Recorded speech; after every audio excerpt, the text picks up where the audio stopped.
Hi everyone, Tony from Act the Movies here, and today we're talking about all 4 live-action Dungeons and Dragons movies. All 4 of them. Yeah. Yay! We're gonna figure out what is the worst live-action Dungeons and Dragons movie today on Hack the Movies.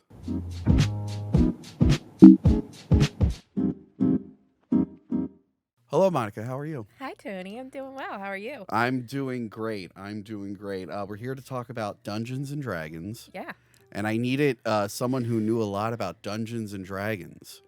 So I called up an expert on my dragon phone. Oh my god, that Wanna- phone wanna is see so this? cool. Yes. And I called him up. Oh, it talks. Oh. Sorry. So I called him up. I'll be taking Yeah. that home And with it me. said it smelled my fear, and I hung up, and I just got your husband Dan instead. Hello, Dan. How are you? Hello, Tony. How are you? I'm doing great. Actually, I'm not. I just watched 4 movies. All excellent. Well, one actually. Yes, you really wanted me to do Honor Amongst Thieves. I did. And then I said, yeah, we'll do that. And then I forgot to do it. And then I included it in my 2023 wrap up, and I forgot to include you in it. But I'm you said not hurt at all. but Trust you me. said you really wanted to cover it. I'm like, yeah, you know what? I do want to revisit it because I really liked it, and this time I could talk about it with clips and everything. But I said if we're gonna do that movie, we're gonna go all in, and we're gonna do all 4 Dungeons and Dragons movies. Which is a fact that I learned recently that there's 4 of them. Yes. Yeah, there might be a reason you never heard of the third one. I couldn't believe that when I found out. I We'll thought there get was to only that. one other one. Yeah, And well, a lot of people thought there was one other I one. was very wrong. Yes, and we're not including the animated ones because I think one of them is like an interactive one, and I think there was like an instructional D&D video that was like live action. We're not including that. I know Okay. people are going to bring it up. We're not including those. I don't think I need to be interactive. I think we're good. D&D, But it kind of has to be interactive. Not in a Yeah. movie sense. yeah. But so we decided we're gonna do this. What is the worst Dungeons and Dragons? And I don't often do this, but I'm gonna say this right now. Mhm. My bad. I'm sorry. This was rough. I'm really sorry. This I had a was great time. You had a great. I'm a glad great you had a great time. I didn't actually. A few months back we did what was the worst made-for-TV live-action Scooby-Doo. Okay. And I thought that was going to be really bad. But it was the 2 of them were directed by Brian Levant, who did the Flintstones live action movie and Jingle All the Way. So they were actually not too bad. Not great, but they weren't too bad. But I was prepared for those to be terrible. So I was not prepared for this. Because I'm like, oh, these will probably be like mediocre. Yeah. No. Anyway, Dungeons and Dragons. I've never played the game. I've known many people who have. I mean, I don't play that nerd stuff. Everyone knows. Monica, I was just like a total jock in high school. Yeah. Scoring touchdowns and shooting hoops. And Yeah. That was playing the trophy room we walked through. yes, to if get people here. don't know, when on your way to the video store, there's a trophy room of all my athletic achievements. Not in Nicole's name. What are you talking No. about? Who's Nicole? I don't know who that is. Shut up. So I didn't play this nerd stuff. I was doing cool You stuff. didn't even talk to me back then. I You're didn't. Like, I'm too cool for Monica. I I'm was the doing black sheep of the family. I'm doing cool stuff. Like arguing with strangers on the internet about horror movies. Yeah. Real jack stuff. But did you play Dungeons and Dragons when you were younger? I did not. I Okay. watched my cousins play it. Okay. And, I was too young to join in. Or I guess sit still enough for. I was about to say, isn't it for children? No, it's satanic worship. Yes. That was something I learned years later. But Dan, I think you've had a lot of experience with it. I didn't really, contrary to popular belief, didn't get into it until I was in my late 20s, actually. You know what? Like our generation, I think that's like a thing. Because I think it was for people older than us, and it kind of like went away. And then for some reason, It did. It went away for a little while. Yeah. It had a pretty big stigma to it. Yeah, I don't know what could have caused the stigma of Dungeons and Dragons. Did something happen around the year 2000? Did they put out a movie or something that made it look really lame? I don't know. I think they did. Know. But I don't think that was the reason. Yeah. It didn't help. It didn't. It definitely didn't did not help. help. But I don't think it was the sole reason. Funny enough, I think the movies that came out afterwards, Lord of the Rings, I think that did help bring it back. Because when I was in high school, I noticed people were actually playing it. And then college, I found out more. And then as I got older, more and more people are playing it. Now, of course, I'll never play it. I'm doing push-ups instead all the time. People are like, you want to play D&D? I'm like, nah, push-ups. Same. I do both. It looks like a fun game, though. It looks like a game I think I would actually really enjoy. And speaking of the Satanic Panic, I think there's 2 movies. They were made for TV movies, like from back then, that talked about the evils of D&D. We got to do Mazes and Monsters. You ever hear about this one?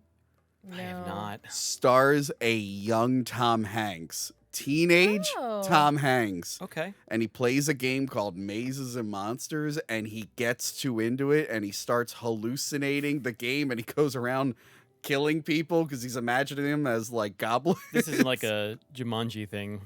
No. Just he It's goes not like the insane? game's coming alive. He's insane. It's like a cautionary tale, like, don't let your kids play Dungeons and Dragons. I'm sure that worked about as good as Dare did. Yeah.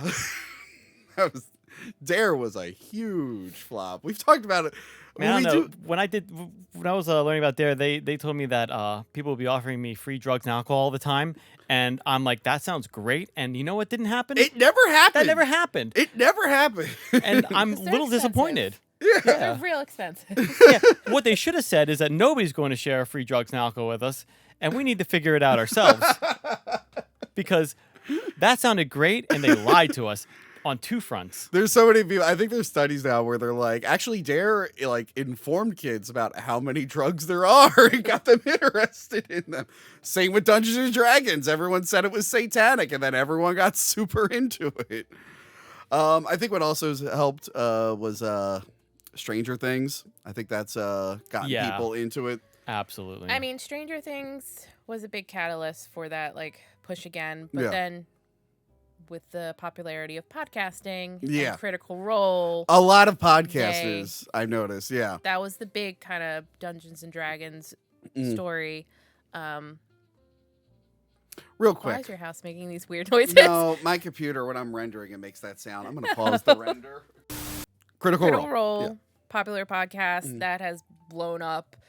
I mean, now they have the animated series, they have the graphic novels, and now there's just so many people with D&D podcasts. Yeah.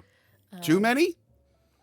Possibly too many. How many do you think how many people do you think started D&D podcast during COVID? I bet you it was like 1,000 people. Probably, because it was easy enough to, like, I mean, there's a connect lot of with people each starting other. stuff during COVID, so yeah, it's people have believable. invited me to do like virtual D&D stuff. I will say, since people know, like, area-wise where you are, right? No, and don't you ever? No, I'm kidding. Yeah, they know we're in Pennsylvania, Bucks County, outside of Philly. So there is the Oh, do you want me to say your address? No. He doesn't even know it. Yeah, right. There's the group. It's called Dungeons and Drafts, Philadelphia. Okay. And they go around to, like, different bars and restaurants, and they'll do, like, one-shot D&D things to get, like, people, if you're ever interested and you want to start learning it. Yeah. So that's a great local account if you're in the Philadelphia, Bucks County, PA area. Yes, actually, the brewery we go to a lot, Neshaminy Creek. I think they do D&D stuff. They host some nights. Yeah. Yes. I do know a lot of comic shops will do maybe not D&D, but some form of tabletop gaming. Yeah. I know. I used to like painting Warhammer guys. I never played the game. I used to do that for not Warhammer, and the name of whatever it is we did at the time is escaping me right now, but it was the tabletop thing. Yeah. It wasn't Warhammer. It wasn't like Warcraft. It was some other. There were a thing. bunch of them. It was like more steampunk version, but it's not important. But I got really into painting those models, and they're fun. And doing the whole like tabletop thing. I was so bad at it. I don't think I ever won against anyone else. I never got to play. None of my friends wanted to play with me. But so I would loved just paint buying them and just painting them and like playing and getting my ass kicked. My issue with D&D and those tabletop things is like comic book shops will have tournaments and stuff. And there was one around me. We're not going to name them because they're local. And like, I hate going to that comic store because they're just always having the tabletop stuff, but they don't have like a separate area for it. They put it Oh. in the middle of the shop. And so like, if you're just there, not doing that nerd stuff, but looking for like cool Other stuff s- like Godzilla comics, yeah, you have to like walk around their table. It's like, God damn Godzilla it. has comics? Yes. And Everybody has comics. they're pumping out really good I won't talk because the episode that comes out before this, I talked about it, but there's How many books can you write about a dinosaur destroying a city? you'd be shocked, a lot of them.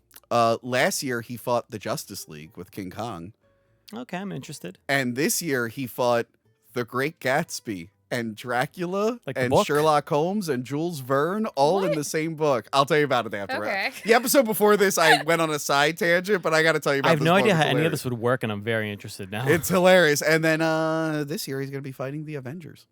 okay. Okay, good. For Maybe him. there's a Godzilla Dungeons and Dragons. I'm sure there is. If he showed up at Magic the Gathering, he's had to have shown There are up. people like. So one of our favorite Mm. podcasts is it's called Dungeons and Daddies, God and damn it. it's hilarious. Not we a love it BDSM so much. podcast. Yeah. So shout out to Dungeons and Daddies. But If you you know hear their this, whole send us thing merch. is that like they don't really know the rules of D&D, so they don't play it well, but they just have a hilarious. Oh, so it's like storyline. when I live stream video games. That's Yeah. great. I think I love it. Yeah.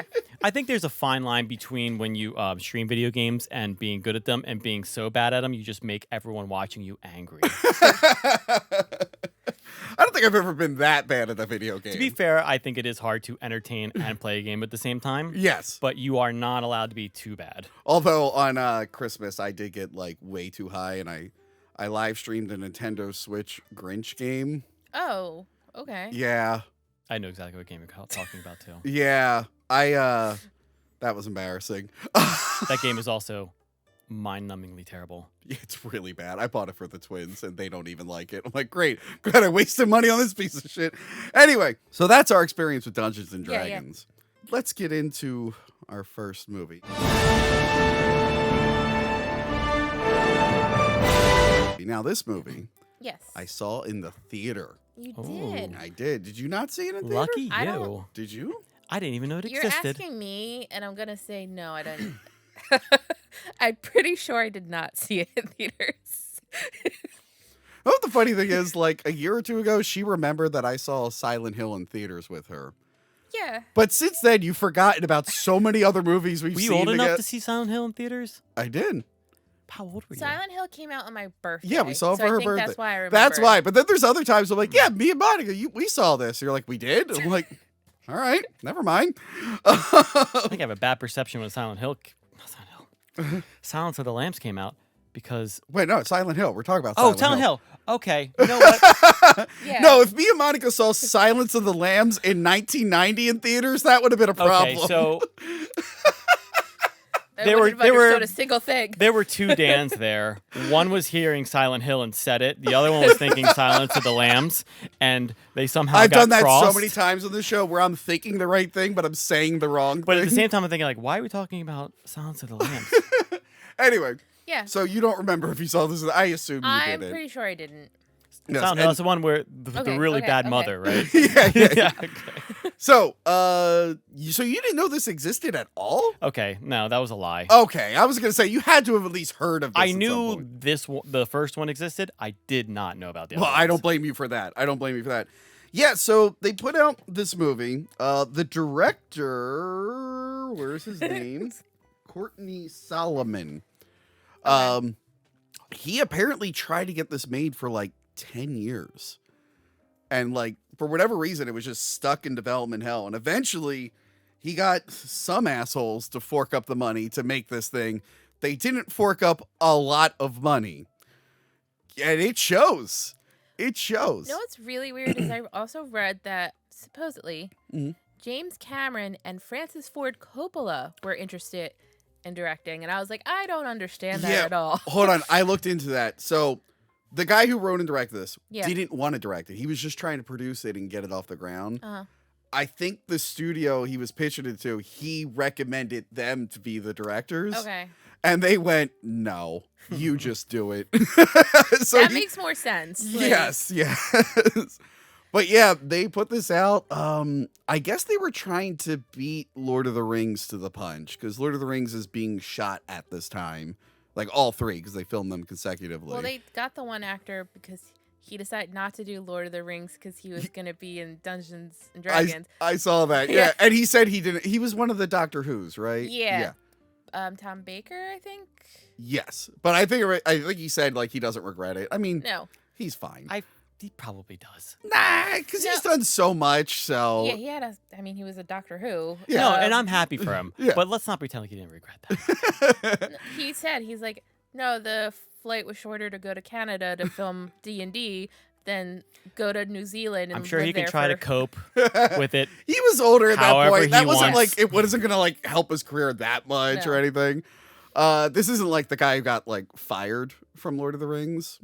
The guy who played as Aragorn and they fired him. Oh, yeah. But that's okay. He ended up in Queen of the Damned. Anyway, so it took 10 years to make. I think they only put like 30 million into this. But if you're trying to compete with like Lord of the Rings, again, they probably didn't know how big that was going to be. Actually, No. wait, no, hold on. Oh, okay. This is New Line Entertainment Okay. that also did Lord of the Rings. Oh. Oh. So I guess this was like their B team or something. I thought maybe this was a rival studio, but no, that's not the case. So they just got the leftover budget.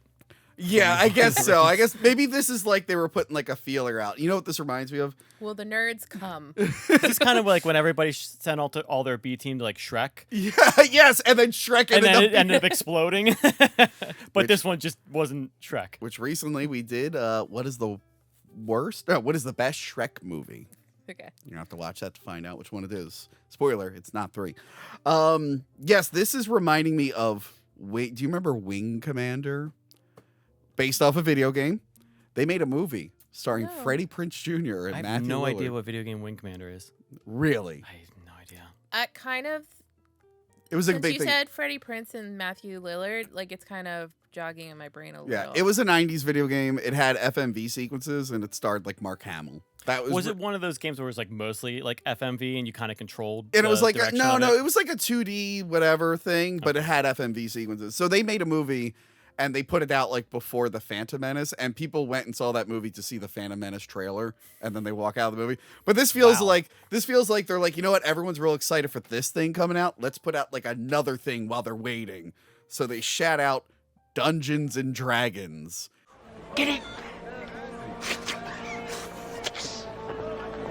And I'm like, I feel like you should have worked a little bit harder on this one. But yeah, let me read the back of the VHS box that I printed out. Yes, please. All right. Go on. Oh my God, literally without any irony, in a world, literally says in a world, where the forces of evil have magical powers and peasants are powerless.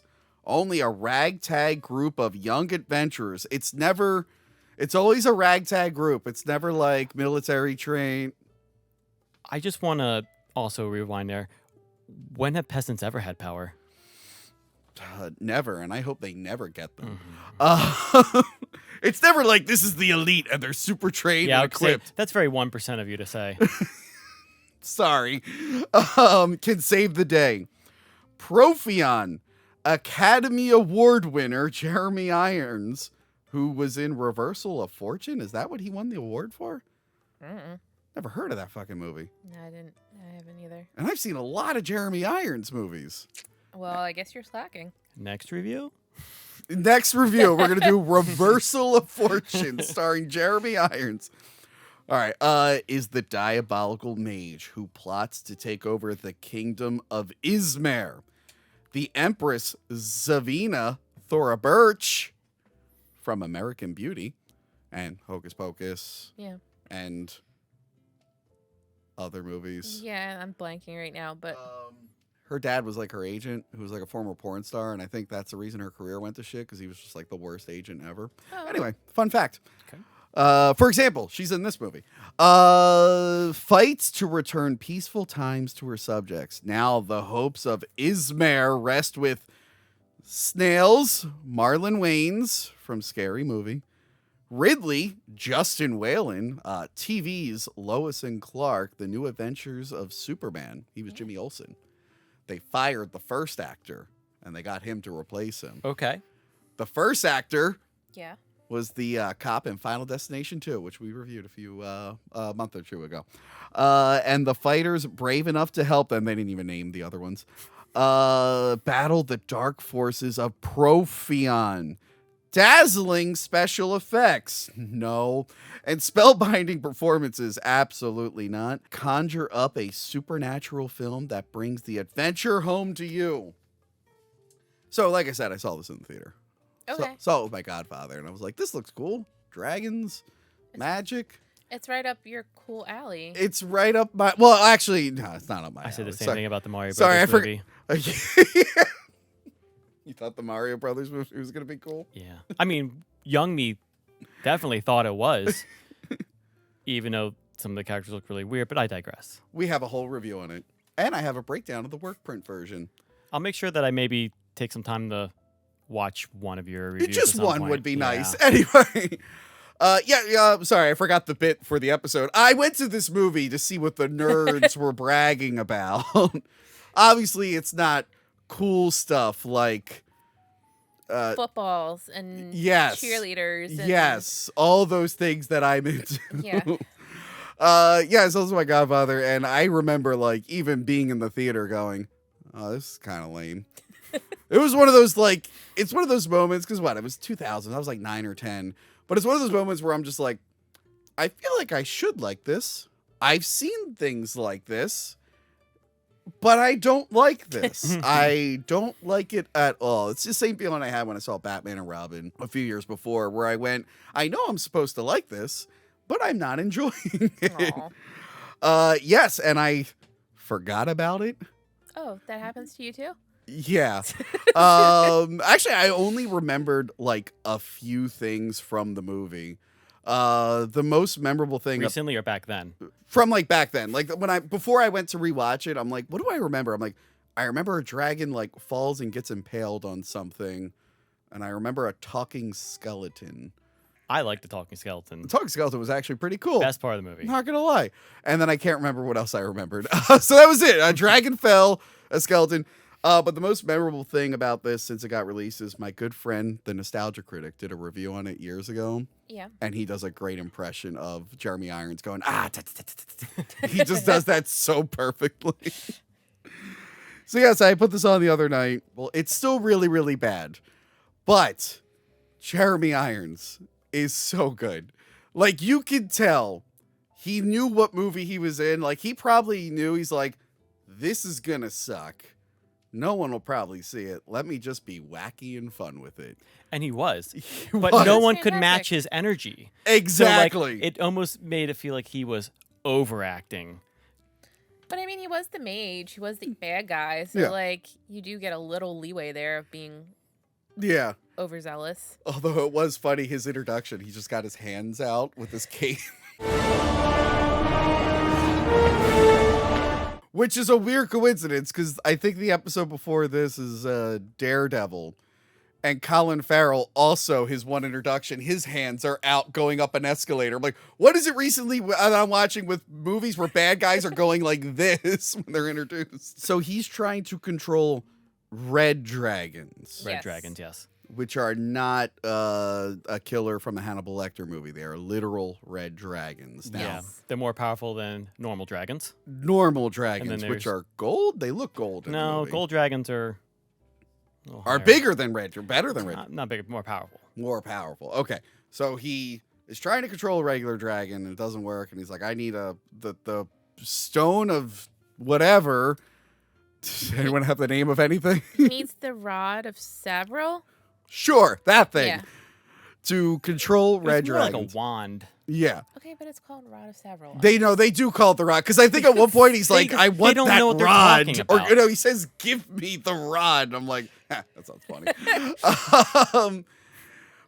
Yeah, so this is immediately where I had a problem with the movie. And I went back to 10-year-old Tony watches this in the theater where they open up the gate and you see the dragon. And I went, oh, that looks like shit. But I do love the set is that it's actually in Prague, Mm. and those are real skeletons all around them. Oh, that's morbid. Yeah, it's from the plague, basically. Oh. It's all their plague skeletons and stuff. What's worse, dying in the plague or having your skeleton appear in this film? I would say that's pretty cool. Like, at least you know you're in a movie after death. But People will remember you. I remember that skeleton from Dungeons and Dragons. The dragons look like shit, and I feel like if that's going to be your selling point of the movie, it's in the title. You should try to make it look pretty good. Yeah. You should try to make it look pretty good. It's not the worst dragon I've ever seen in a theatrical film. That goes to Liu Kang in Mortal Kombat Annihilation. Remember that piece of work?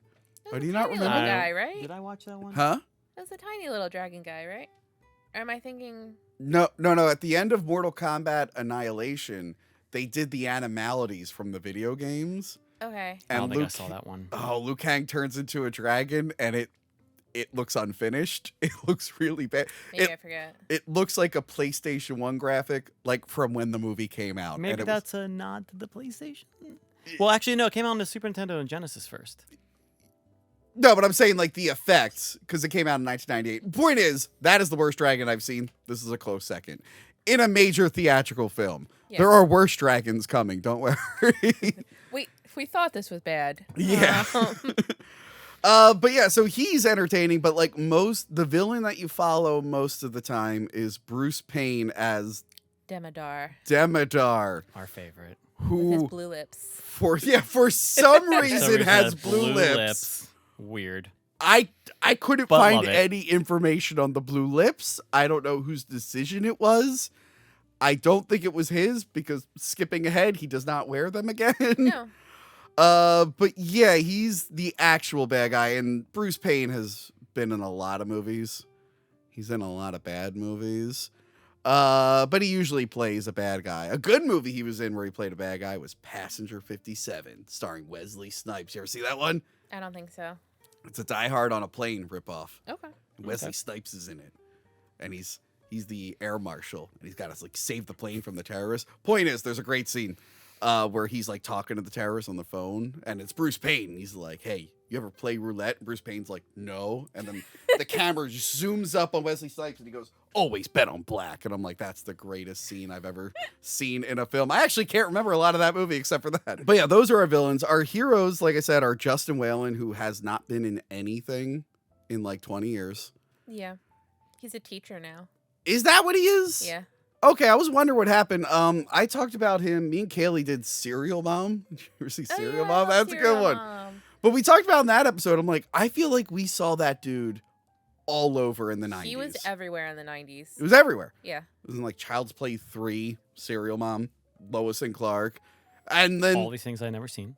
all these things you never... You've Somehow seen- Dan missed it all. You've seen Serial Mom. Have I? Yes. Yes, Kathleen Turner kills him. Lights him on fire, I think.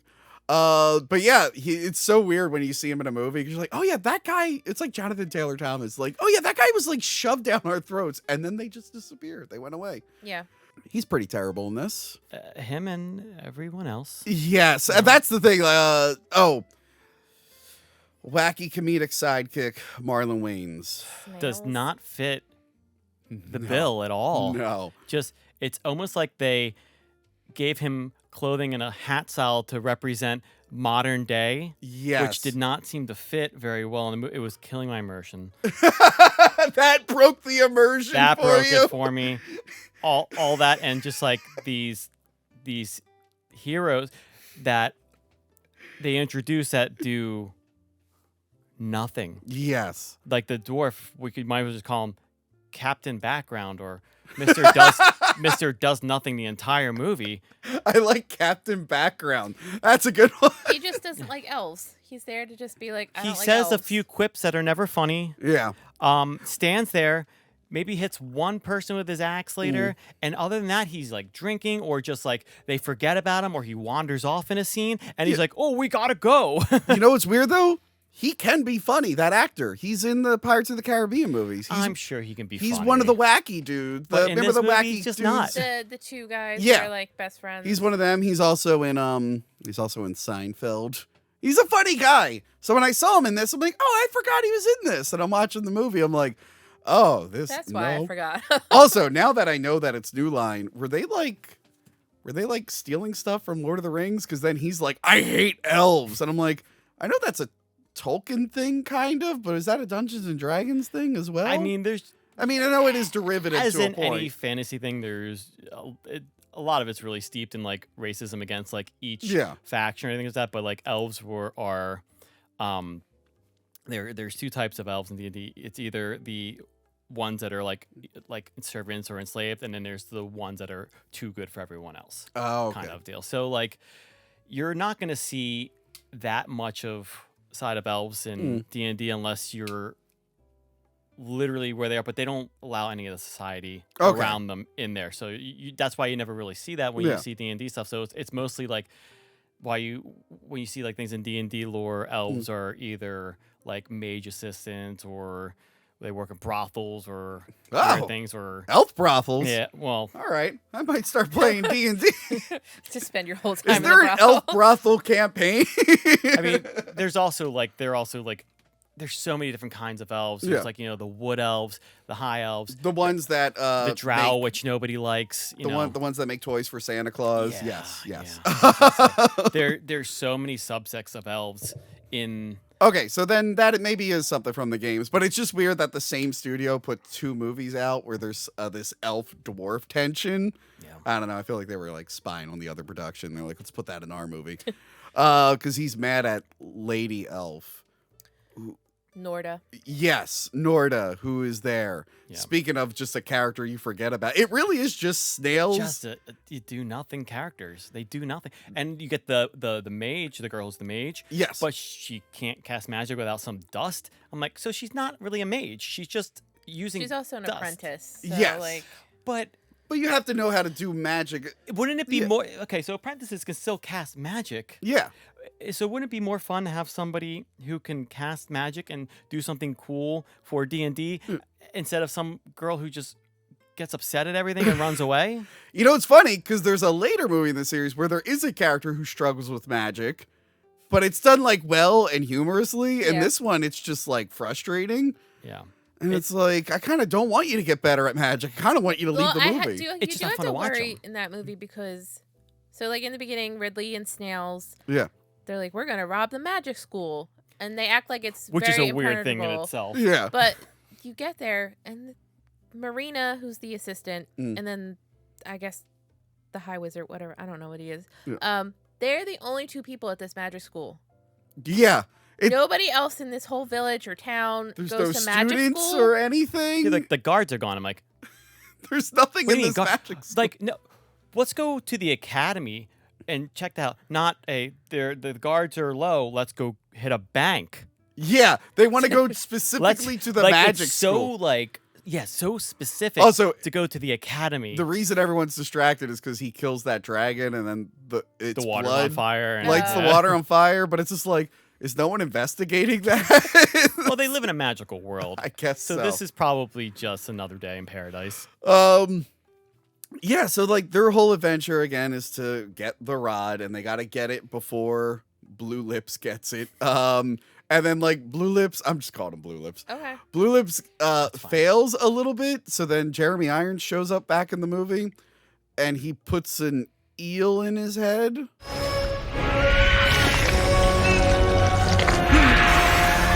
Yeah, I don't know what that is. I'll be honest with you, I don't know what it is either. Okay, that's another question. Is any of this from the source? Is Izmir a lot of things? So Izmir, I thought was an actual town, but I tried to actually look it up, and I didn't actually get any hits on it. Okay. So did you look up Ishmael? Because I noticed in the second movie they start calling it something else. They add like an SH instead of a Z. I thought it was. Yeah. So this is the rod a thing? Yes. Okay, the rod is a thing. The items, all the items used in the movie are actual D&D things.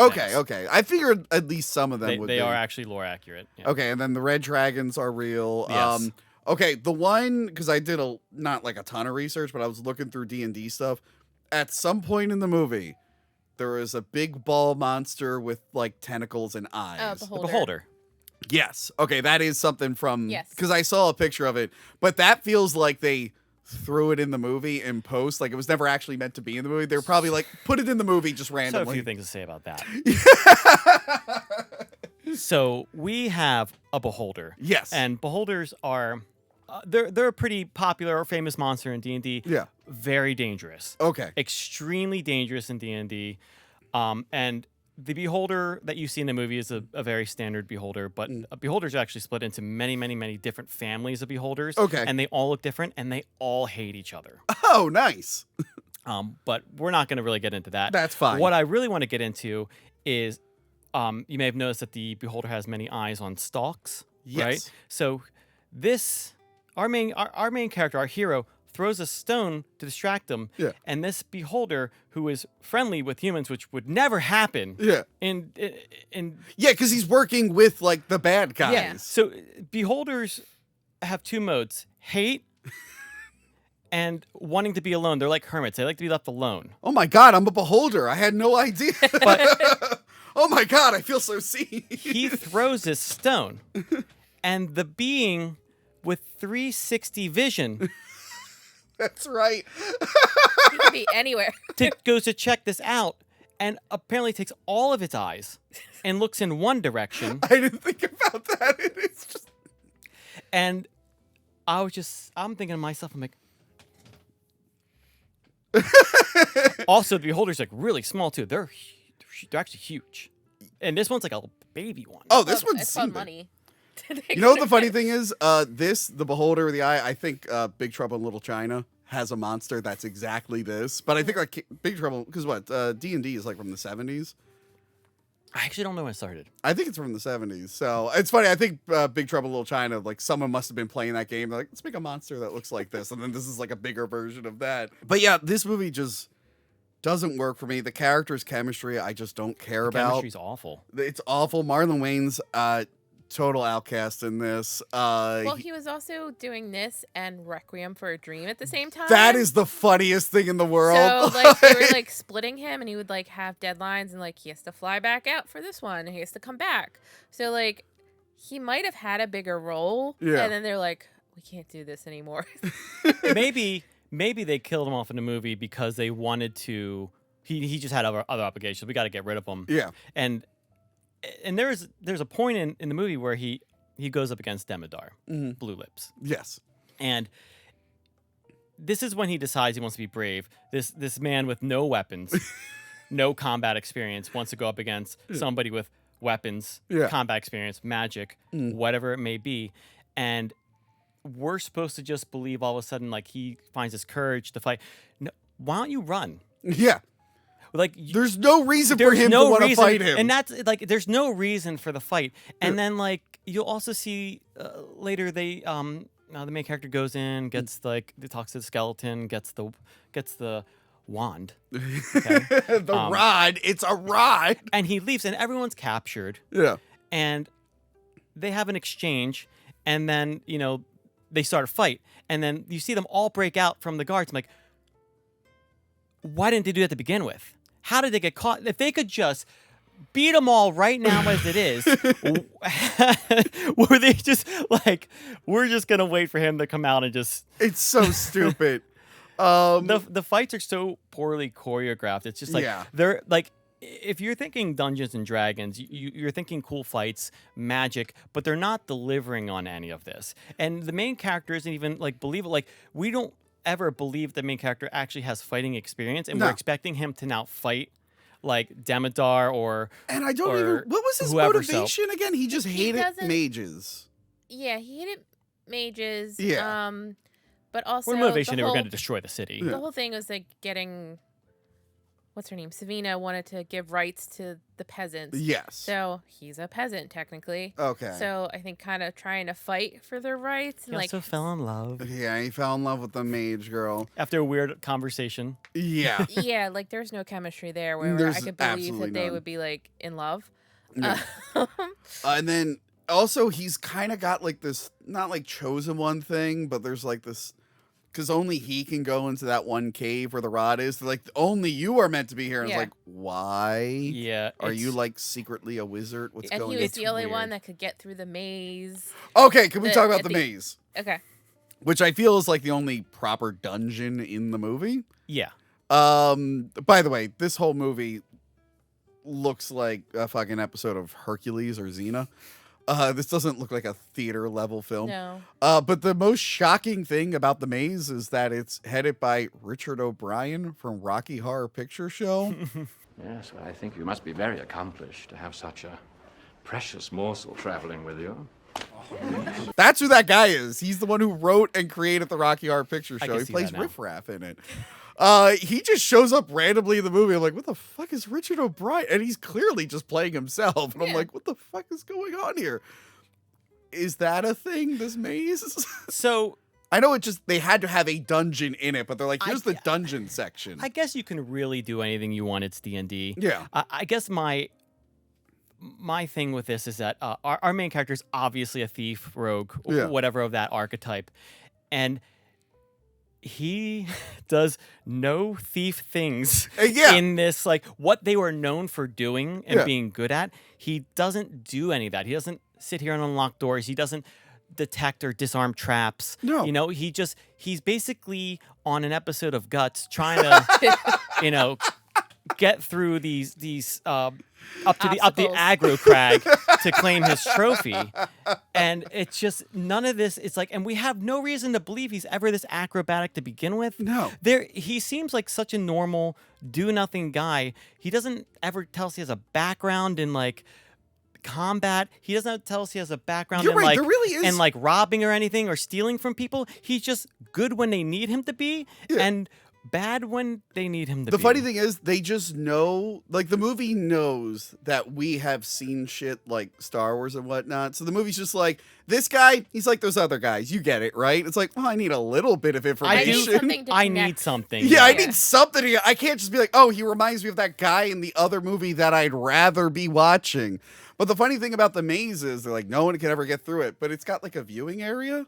Yeah. And it's like, wait, guys, why don't you just like take that cage off the viewing area and like walk around the traps and I think you can get the thing. Yeah.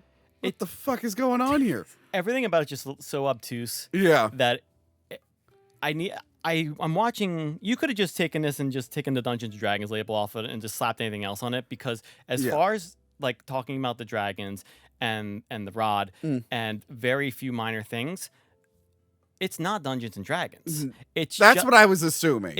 I'm not watching combat that is fun to explore, and they're not showing off like popular spells or talking about popular things that those particular classes be. They're not even classes. Like he's barely a rogue. Yeah. The mage is barely a mage. Aren't the they dwarf supposed to do is more like team stuff? Isn't that and like if- part but- of the game? Yeah, Yeah. but they're not like having any coordinated fights. The elf is Yeah. obviously like a ranger of some sort. Doesn't do any. She's a paladin. She's a paladin. Yeah. Could have fooled me. And she's Where like the working hell with she's a paladin at any I point. read that online, but like I get it because she's so very stoic and she's like always trying to do the right thing. Yeah.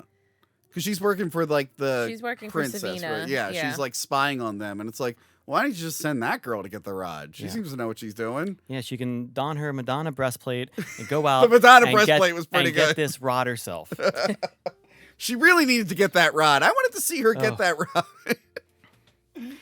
Are we gonna do phrasing? Is So the live action sets probably didn't look the best. That maze looked pretty weak, although Richard O'Brien being very it fabulous literally was looked funny. like an episode of Guts. Yeah, or These thrown remember Legend of the together, Hidden Temple? which I wanted to be on so bad. as a Okay, kid. me and Johanna had this freak out a few months back, and I think we can all agree. The fucking kids at the end could never get the statue together. It was 3 pieces. Yeah, It was it's 3 like pieces. it's like they just have brain damage. Like they don't know what's the head. They're like, and you watch it and you're like, are This you one has idiots? feet. Where does it go? The head has a long pole on it. Obviously, like it's like these kids never watched an episode of Legends of the Hidden Temple themselves. Like all they'd have to do is watch one episode and be like, okay, it's 3 pieces of this monkey we have to put together. You know, I'm just gonna get angry talking Just about drove this. me Where, nuts. where Okay, so the physical sets look bad, but I bet the CGI buildings and establishing shots look great, right? they look No. rough. They look not so much. again, not that Phantom Menace is like a good movie, but when you watch it like the year before and then you go see this, you're like, oh, buddy, you got to work a little bit harder. You know, most of the world saw that other movie. You can't throw this really bad CGI building. Go like, isn't it cool? It's like, no, I think it's lame. watching them on like old box or CRT like TVs or whatever you want or whatever they were called. Yeah. That might just be monitors. I don't know. I might get that CRT, confused. yeah, that's fine. But I'm sure it wasn't as noticeable On VHS, on those, maybe. But now that we have all of our 4K splendor, Yeah. we can see all of the just absolute horrifying graphics. The of fact these, that they the went CGI. so in on it. So like just skipping to the end, they get the rod, the snails dies. It's sad, not really. Hey, dies. Yeah, I know, it's stupid. The ending's very but ambiguous about that. they get to the final battle and like on this budget, why would you have it mostly against the blue screen? Like they are being like faded into the blue screen mostly. And there's just like the dragons are all the same dragon, just multiplied Yeah. and colored a little differently, and they're just shooting generic smoke. It looks like shit. And again, this is coming. I know I'm thinking of like other big budget movies that had like battles. Dude, I love that it was like it looked like it was like a game. Like we're in this tower and we're in this tower, and then like the dragons would shoot like fire at them, and they put the shield up on the window and they block like the fireballs coming. Like, why don't they just attack the base of the tower and knock all that shit over? Yeah, that would make more sense. But I'm thinking of like think about like big budget movies that had big like battles. Independence Day, that one looked great. Yeah. Starship Troopers had multiple big battles, looked great. Even Phantom Menace kind of sucks, but the effects look good. And it's just like, why did you think you could get away with this? Oh my god, this looks I don't know if at a noticeably certain terrible. point that like they just didn't care. They must have just been like, whatever. It's really phoned Who it in at the gives end. a shit? But it's like hard to look at. And then Thora Birch is riding a dragon at one point. She's got her badass dragon armor. And I know she's supposed to be like the princess that we're all supposed to care about. Yeah. But as we said, he's overacting. That scene with Jeremy Irons and her is like the worst thing they could have done. Because she's very, I guess, underacting. Like she's just very monotone. She's trying to do the stoic thing, but it's coming off as boring. Yeah. And he's just literally chewing the scenery. Like he might as well have just ran off camera or biting the set. So putting those two together, I'm like, oh, I would have rewritten this because now like I am so entertained by him. I do not care about her. I don't care if her mission works. War benefits no one, Prothean, and I oppose it. Will you submit to the ruling of this council? I am on the side of evil in Yeah. this movie. And that's the thing. They kind of just keep disappearing throughout the movie. And whenever they came back, they're like, oh, right, them? I'm like, we're so stuck with like Snails in the gang and Blue Lips. I keep forgetting that you guys are important. Dude, it feels so much like a West Side Story where they just like snap off the set and like here's my crew and here's the princess's crew. Let's get in our towers and shoot fireballs at each other. Yeah. It's just such a weird like dichotomy of like how everyone just like parses out. Like, why didn't they just start fighting? Yeah. Like, I know we need to show the dragons and all that stuff, but there's a better way to do this. Yes. It's pretty terrible. It's an awful finale. And then there's like this thing where like if you hold the rod, it might turn you evil. Oh yeah. So Justin Whalen, he can't control his rod. He starts to turn evil, but then they're like, but you have to like break this spell. And he's like, how do you do that? He's like, you must figure that out. And then like, I think he just smashes He it. just Just breaks it. smashes it on the ground. Like, I mean, oh. to be fair, it's the simplest way. I guess so, but like, why did the guy make it seem so mysterious? Dude. He should be like, I don't know, just break it. Screw good writing, just break the shit. Just break the shit. Maybe that was his own acting choice. He's just like, Yeah. whatever. Done. I like Jeremy Irons kills Blue Lips. Or sends him to the netherworld or whatever. But yeah, then he gets eaten by a dragon. Yeah. And then the dragon does a backflip. I thought that was funny. The dragon ate him, and then it did like a backflip, and then the camera's like, Woohoo. let's follow this dragon. I'm like, what the fuck? Yeah, it was are we cool as doing shit. here? Yeah, and then it ends with them being like, snails might be alive. And you walk out of the theater and you go, Yeah, because what the? apparently Ridley may have powers or something. I don't know. Yeah, last minute, like weird power shit, and it like erases his tombstone, and And they're like, we're going to Yeah. go on a new adventure. And Elwood's still there. yeah, The only thing I could think is that it would be like a summoning stone. yeah. And I mean, I can't explain why all of a sudden like he would be alive or why his name has disappeared, but it seemed like it was like kind of like a summoning stone. It's summoning them to wherever snails. Yeah, live. because then they teleport. Yeah, but it doesn't really do a good job of explaining that. It's like it disappears. Yeah. They all hold hands, and then they all turn into these wisps of light and float away. I'm watching the movie first. I'm like, what just happened? What happened? Well, what does that mean? Well, we'll find out in the sequel. Oops. Yeah, it's a hard watch. Like I thought it would be like fun to make fun of, like going back to and it. so I sometimes enjoy these movies from like the early 2000s. Yeah. Like, slightly nostalgia and slightly you just know like it's not going to have the same level of movies now, but like you can still sit back and enjoy it and have it on. And It this is one funny. is just like, I like cheesy Ooh. stuff like that. I love Xena Warrior Princess Yes. and the Adventures of Hercules. those And I were watched a them little bit- back to back as a child every Those Friday. were a little bit. So did I. But those were a little bit more self-aware. yeah. This one is like taking itself serious. Like there is comic relief, but it's never making fun of itself. It's just It's a comic relief. Snails is trying to be funny, and that's the thing. If you ever watch like the Wayans Brothers show, like Marlon Wayans, I know he's done a lot of garbage, but like he can be funny. Oh, I'm We've seen him in funny it things. can be Yeah. funny. It So just, seeing it just him in doesn't fit in this. It just Whoever- doesn't work. Whoever's writing these jokes probably should have watched some of his stuff because they did not know how to write for Marlon Wayans. It was rough to watch. Yeah, I really, other than Jeremy Irons scenes, only watch Jeremy Irons scenes, who apparently, why did he take this movie again? Because he had to pay for his very own castle that he bought, Oh, which I respect that. I love that.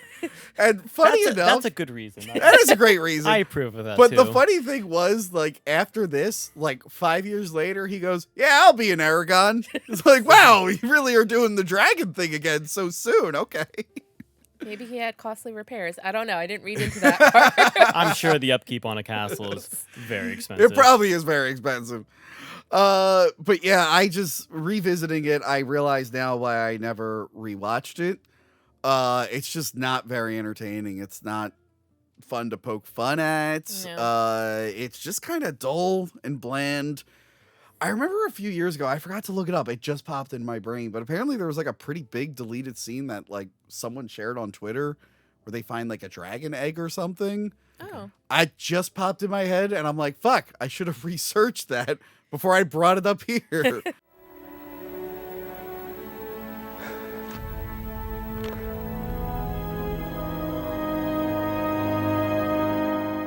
Why does he need red dragons to specifically take over? Like, because they're more powerful than the regular dragons they have. are there no other monsters? Are there just no other ways to kill the dragons? Like, I'm about to say, I'm also like, he needs an army of dragons to fight the other army of dragons. I mean, there's so many different like levels of dragons too. Red Yeah. dragons are the popular ones because they're common but also powerful. Yeah. They're also, if you get into like certain lore, like Mm. when people become dragon tamers, they ride the red dragons because they're the Okay. most tameable. The other dragons, as they go up, get smarter, and they also, some of them can speak. Oh, like Smaug? Yeah, like they have Nice. they have Like this phone, apparently? Well, a lot of them talk to you through like telepathy. Ah, okay. Um, That's not as cool. but they also have like they're It's more in the Fourth Wing series. yeah, they have like they have more of a conscience to understand how like things work and Okay. what people are doing. Some of them can become human-like. They still look a little dragony, Yeah. but they can kind of be like less intimidating and be Okay. like there are more like there's like a society of dragons too. I didn't know that. I think Yeah. we're never going to get to the second movie. Yeah. Okay. My one question is, why didn't he just like shoot her? I don't know. You mean Procyon shoot Well, then you wouldn't have a movie. Savina? Yeah. I just like, They don't have guns.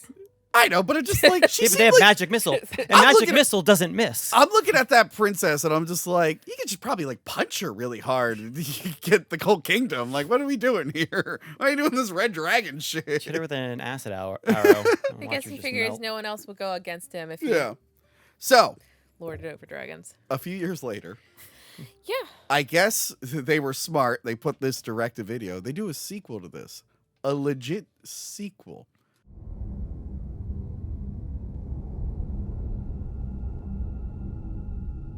Why they felt the need to barely continue the story from the first one, I do not know. But yeah, it went direct to video. They put it out, like 2005-ish, I think. I don't know. And I'm thinking it's because Lord of the Rings had just finished.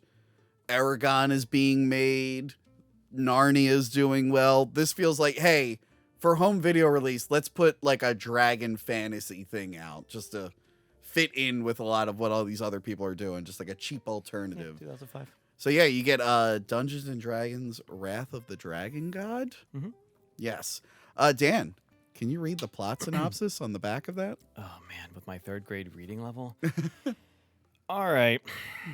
Vengeance, magic, monsters, danger. A thrilling adventure continues. Retribution is at hand. Nothing can keep me from it, warns evil Damodar. Sorry. The scepter of death does not daunt me, for I am already dead. After centuries of fearsome corpse creatures come to dreadful life, armed with a black orb of such awesome power that he can exact his revenge from the Emperor of Ismar, home of the descendants of those who vanquished him earlier. Descendants, you mean? Oh, sorry. I usually let things slide. I'm like, no, go back on that. No. This is just all this is. Asking me to read something is a complete setup to just tear me down. This is my favorite part. Keep going. Yeah. Just get everyone get ready. In the Scream sequel episode, Crystal referred to Nev Campbell as Naive Campbell. So don't worry. You're not on that level. I'm sure I can be worse. The sequel to Dungeons and Dragons is based on the popular role-playing game. It fills the screen with amazing visuals, effects, and spectral ghouls, diabolical traps, thundering armies, and huge winged dragons. The story follows 5 champions of Ismar who must perform prodigious feats of brain, brawn, sorcery, and capture the orb. Be vigilant, be bold. The quest begins. Let no one turn back. Okay, so pop this one on YouTube. For some reason, it's just on YouTube. Yeah. Whoever put this out just doesn't probably remember they own this movie. Good for us. Yes. I struggled with this one. This one was worse. Yeah, it was leagues worse than the first one.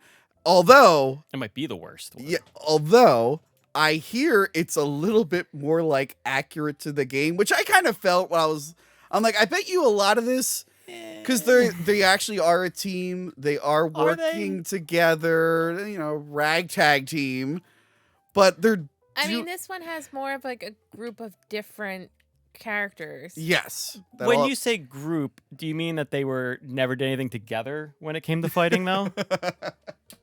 They attempt it. Yeah. We'll get to it later. But I mean, like, as someone who's never played D&D, but has, had experience with games like this, it's like, I'm the muscle, I'm the thief, I'm the this. Yeah.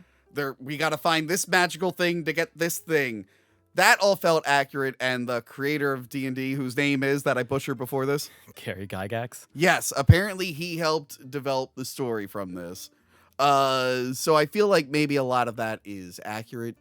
There is a lot of lore accuracy in. Yes, I feel like some of the items, like the ram ring or something like that, is that what it's called? He has a ring that's like a ram, right? Yeah, I don't know what it's called. If it has any sort of properties or affiliations to something, I don't know. The ram ring just sounds like a weird thing to just call a ring. Yeah, I'm with picking ram up on it. I was picking up while watching it. I'm like, I bet you a lot of these are references. Well, if you say that in like D&D terms of ram ring, you can someone's gonna think it's a magic ring that rams. It kind of does. It does. It shoots out like a Green Lantern and ram. It knocks him over. And then there's the scene. Maybe I blocked that part out. Okay, good. I'm glad you mentioned that. Because I gave you a heads up on this. Because Monica has a very famous memory. That's why I wrote notes. Yes. I usually don't do notes for these types of episodes. I should have probably done them for this. I've experienced this one other time with another movie I covered recently. Mm-hmm. On Patreon, we did Lawnmower Man 2. Okay. We did it on Patreon because we did Lawnmower Man 1 on the main channel. Didn't do well. So we did Lawnmower Man 2. And yeah, Lawnmower Man. It's a very great movie. It's a great movie. But Lawnmower Man 2 and Dungeons and Dragons 2, I had the same thing where as I was watching the movie, I was forgetting the movie. Literally, like, and I was watching the movie. And like midway through, I just went, I don't know what they're doing. I don't know why they're doing anything. I don't know what the mission is. I think it's to stop a dragon from waking up, right? There's a dragon in the mountain. This is definitely relatable because I can't remember anyone's name except for Damodar. Oh, I could not. If it was not him from the first movie, I wouldn't know any of their names. I guess I remember Snails and. But from this movie, I don't remember gonna say anyone's this name. Yeah, but yeah. So there's a guy, and his wife or sister is like a magic No, it's his lady. wife. It's his wife, yeah. It's his wife. Yeah. She's a mage. Yes. So Melara. she's with all the magic people, and they have to stop Daramir, who's back, but with no blue lips. Damodar. Damodar. Bruce Payne. Please. Bruce Payne. I'm just calling him Bruce Payne, which actually is a cooler name than his Dungeons and Dragons name. It is a cool name. Which I could not believe they brought him back. I told you, I'm used to seeing Bruce Payne in like piece of shit movies. Highlander 4. He's in Highlander 4, and that's a really bad movie. So I'm used to seeing him direct to video movies, but I thought there could only be one Highlander movie. Honestly, there should have been just one Highlander movie, and then they made like 5 movies and a TV show, and the continuity doesn't make sense. But anyway, I couldn't believe they brought him back for this. I'm like, who do they think liked the first movie enough that they wanted to see that continue? They wanted redemption. But also, like, how did they get Brian Payne? Is that his name? Bruce Payne. Bruce Payne. How did they get him on board for it? Well, Like, where they're like, you get to be the main villain this look, time. because especially around this time, he was the main bad guy in a lot of direct-to-video movies. Okay. It's just the thought of being like, yes, people want to see this character return. Like, most people don't remember the first movie and they didn't like it. Why did you go this extra step to bring him back? Like, was he the only one who signed a multi-picture contract? I don't understand. But he's the main bad guy this time. Mm-hmm. Yes. He's been a zombie man for years, and he has. So it's been 100 years since the last movie. Yeah, that's how they get out of not following up on any other plot lines from the first movie. They're like, just assume they had an adventure. Whatever, they're dead now. Well, he's like, yeah, because Damodar's like, I'm gonna wreak vengeance on everybody that wronged me. Yes. And it's just like, but are they descendants of Snails and Ridley and Marina and Yeah. all Does these he ever people? look into be like, do any of them have kids? Did any of them have kids? I don't understand. Yeah, like, let me follow this bloodline. Yeah. No, that doesn't happen. Yeah, I'm trying to think. I'm like, they never make a point to say if any of these characters are related to any of them. No. If they did, I missed it. Yes. So yeah, the guy teams up with like a bunch of people to go look for the orb because Bruce Payne, am I remembering this right? He needs the orb to wake up the dragon god Yes. Yes. to destroy Ismare, but now they're calling it Ishmare. They changed the pronunciation. Things happened, in 100 yeah. years. Meanwhile, she is with all the mages trying different spells and different types of magic, and somehow she gets poisoned by dark magic and she's gonna turn bad. Yeah, so somehow Damodar, when they had she had a glimpse of like what was going on, was somehow allowed to take her hair doing that, which was kind of like lost on me because at first I had to think like, wait, how does he have her hair? Which she then explained to me later in the movie that he got it during the vision. Yes. So I'm like, they had a telekinetic. It's very Charlie's Angels. yeah, it's Oh, right. Yeah, because Monica, we don't talk about Charlie's Angels on this channel since the girls hijacked my birthday episode and reviewed that movie. Okay, well, it's very Charlie's Angels, where Crispin Glover's character takes snippets of their hair and is always like sniffing it, like. see that I understand, but like, but to use it to sap somebody's life, not cool. So I don't really know what they're doing magic-wise. All I remember is laughing really hard when a lava baby showed up. Mm-hmm.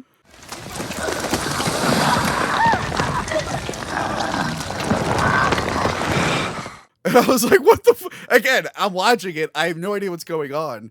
And they're like, we're going to do a spell. And then the lava baby shows, and it's lighting people on fire. And I'm just laughing my ass. I'm like, what is this? What's going The whole movie is also kind of based on, like, Melara is saying, like, oh, there's these people, the Turanians, who had a certain type of magic that they don't study anymore. I guess all the Turanians Divine are dead. magic. I don't know. Divine, granted by the gods or something? It's all, like, element based, like water, fire, air. But that's where, like, I guess the lava baby comes from. He somehow was. She does a summoning, which is a normal thing that mages can do if they specialize that in D&D. Yeah. But they keep putting her down. Like, all the other mages are just like, you're not good enough.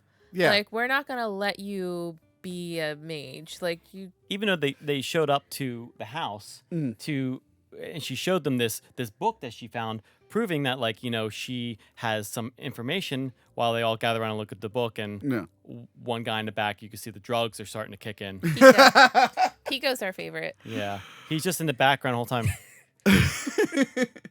Like, I shouldn't have ate that extra brownie before I came here. Is he the dude who, like, when the main guy is taking a bath, Yeah. that guy gets pulled under a bed and explodes? Something bites him or something? He was the best character in that movie. Yeah, he was. No. Best character in the movie is the Lich. The Lich. Okay. The Lich with the teeth too big for his mouth. It's like monster effect, a makeup effect, but the makeup is too tight and the teeth are too big. So he's just doing the whole movie like, yes, I'm gonna send ghost warriors after you. When I think of Lich in D&D, how he looks is nothing how I think about what a Lich looks like. What are they supposed to look like? They're very skeletal. Okay. For the most part. They added more meat to him. He's very meaty for a Lich. Yeah.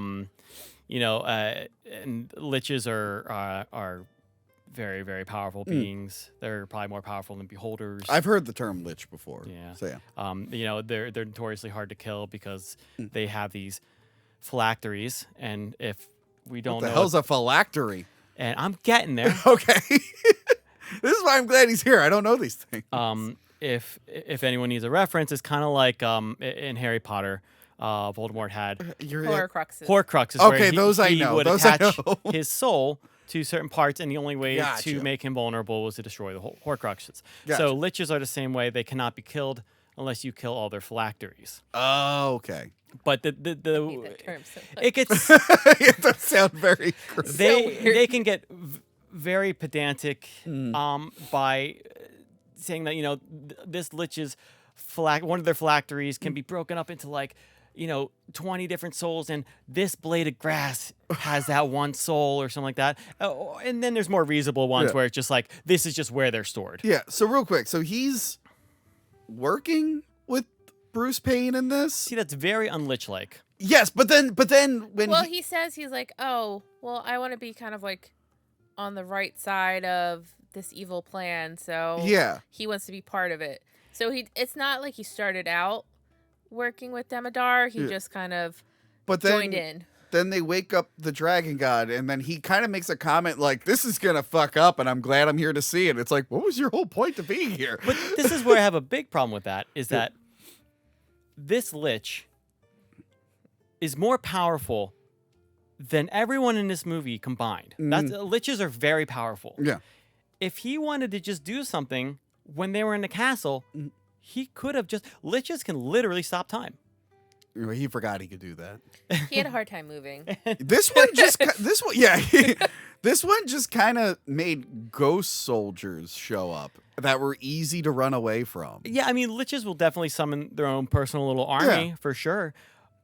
But when you're a powerful being, typically with access to the most powerful of magics that can stop time, you don't really need anyone to help you. Yes. If you want to do it, you just do it yourself. It just seemed like he wanted to fuck with Bruce Payne. I guess I guess you could make the argument that he's too far away from his phylacteries. He doesn't have a lot of power. Okay. Stamp phylactery. Is the Dragon God stronger than him? So This is where I can get weird because dragons can be immune to a lot of magic. Okay. So And he's like a very powerful. He's Yeah. like He's a night gigantic. dragon. Yes. So if he is just immune to a lot of magic, Yeah. then absolutely he's more powerful than the Lich. Okay. So dragons sometimes break a lot of rules where they're just immune to stuff, Yeah. depending on what kind of dragon. And they I are. do So like- chances he's probably more powerful than the Lich. Yes. And I do like Daramir, Bruce Payne. I keep forgetting- Damodar. Damodar. God damn! Why do I keep saying Daramir? Damodar. Damodar. Damodar. Damodar. I like that he doesn't even like control the dragon. He just wakes him up. He's like, "Hey, I woke you up. Can you like destroy that city?" Yeah. And then we're good. And the dragon's like, "Okay, Dude, our but I'm gonna take over the rest of the world. I'll leave you this one city after I light it on fire." Our boy Damodar is obviously a warrior. He's proved that he was in the past. He talks a very big game in the beginning, and at the very Our boy. he's my boy. But at the end of the movie, our main character who chases him down, Varric. Varric, and knocks him off the horse, and then he's just like, you got me. And Yeah, it they was really- just sit there in a field, like, where's the fight? That was like a really weak ending to that Yeah. character. Like, why aren't they fighting? You knocked up the horse, like, you got me, dude. You got me. I don't even. Tag rules. So they fight an ice dragon. They blow that up. I don't even remember how they killed the main dragon. How'd they kill that thing? Do any of us remember how the main dragon died?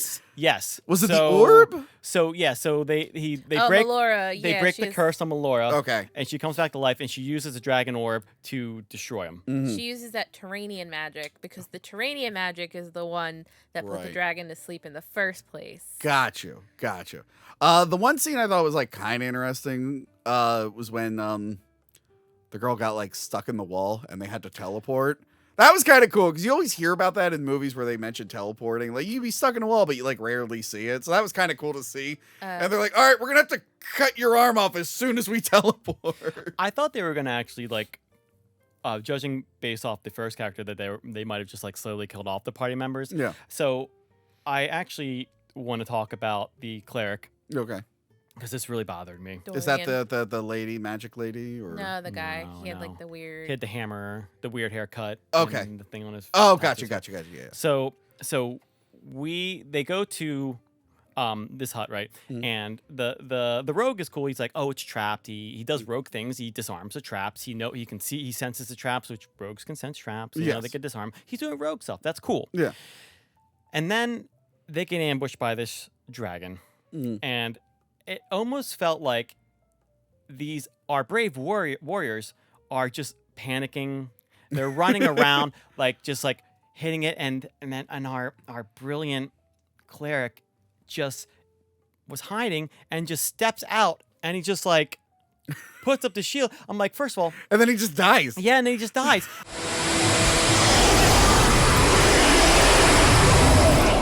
I'm like, why did he step out?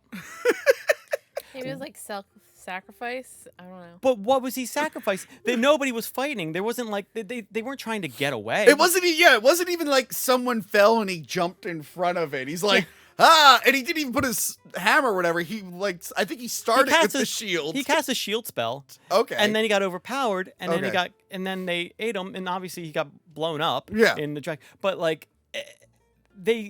he gets killed, and now Varric is like, all right, let's make a plan. You do this, you do that, and you cast a thunderbolt. I'm like, That's what they needed, though. That was the motivation. They needed a character to die to tie them all together. but the plan was so lame.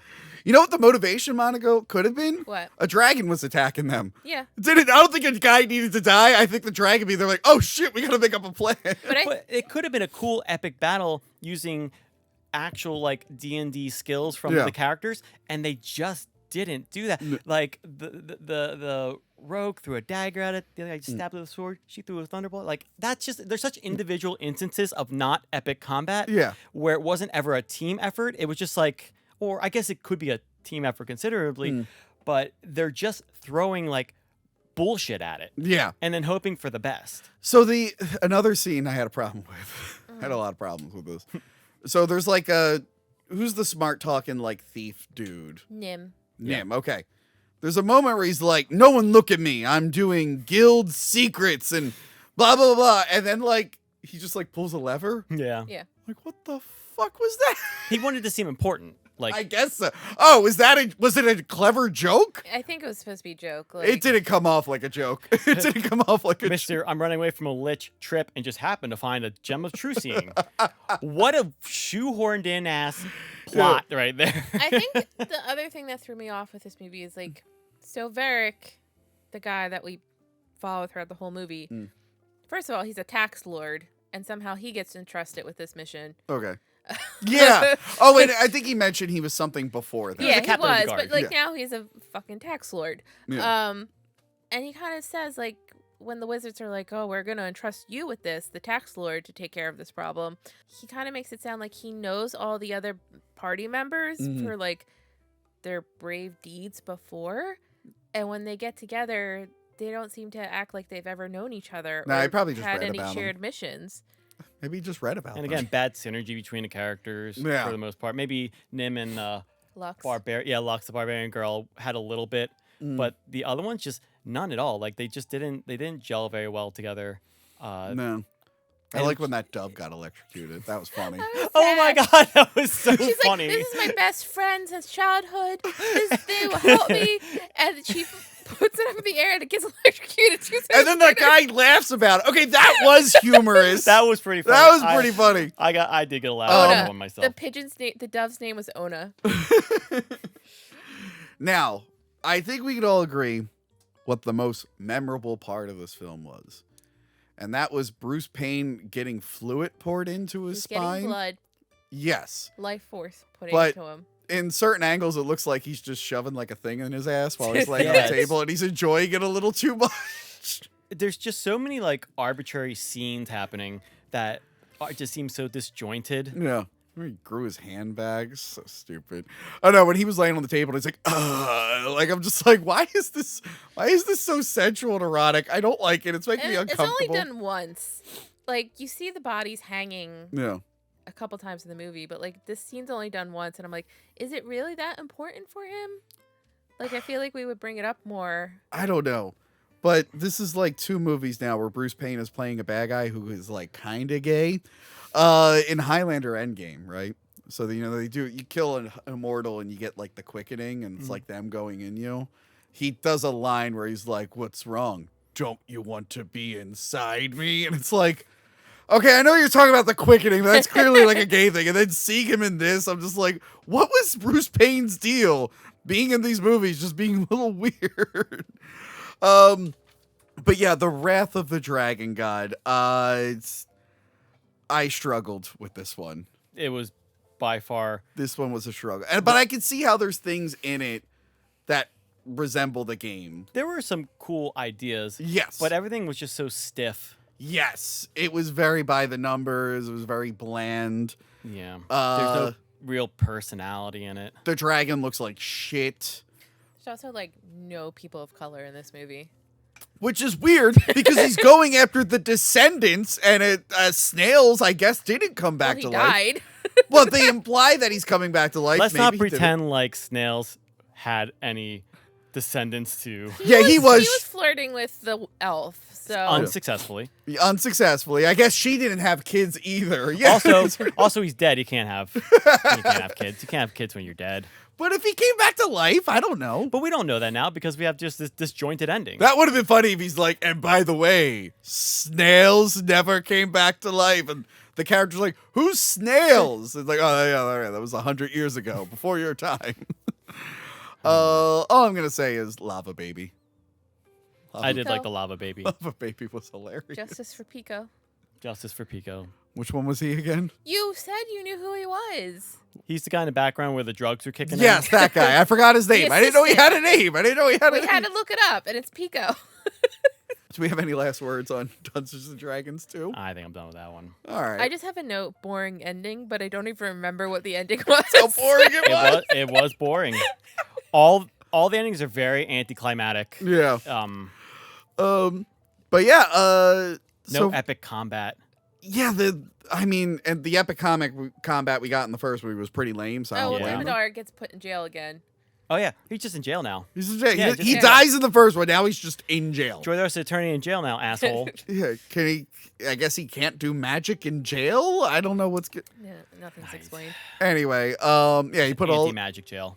all his chips on the Dragon God plan. He didn't have any other backup plans. But did the Lich get killed? No, he pieces out. Yeah, He just just left. pieces out. Yeah. Like, see ya. So yes, that was it for that one. Then a few years later, the same director comes back and does Dungeons and Dragons 3, The Book of Vile Darkness.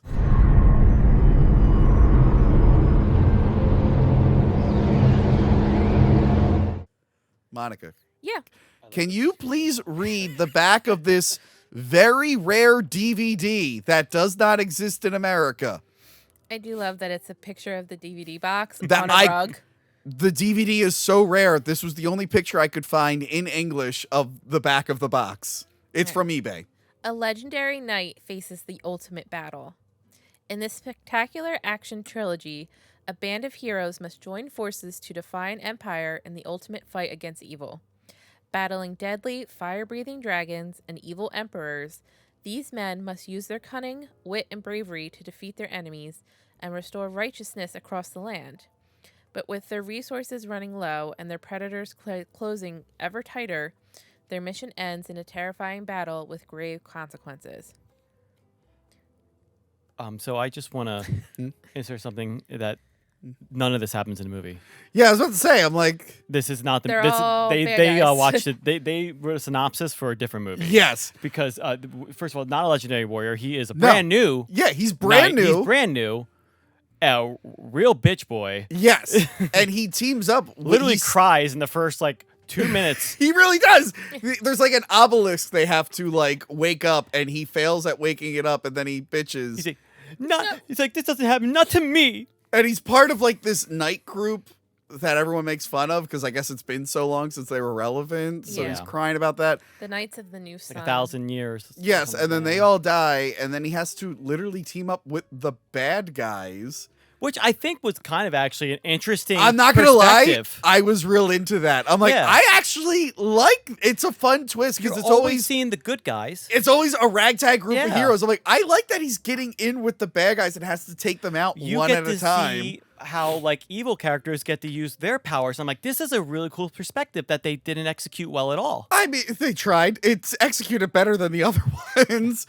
But yeah, no, I was actually real into that kind of It's storyline. actually really cool. Yeah, it would have been better if they made a good movie before this, and then it would have been a fun contrast. But they made two bad movies before this, It so also would have been better if they were actually all good at acting.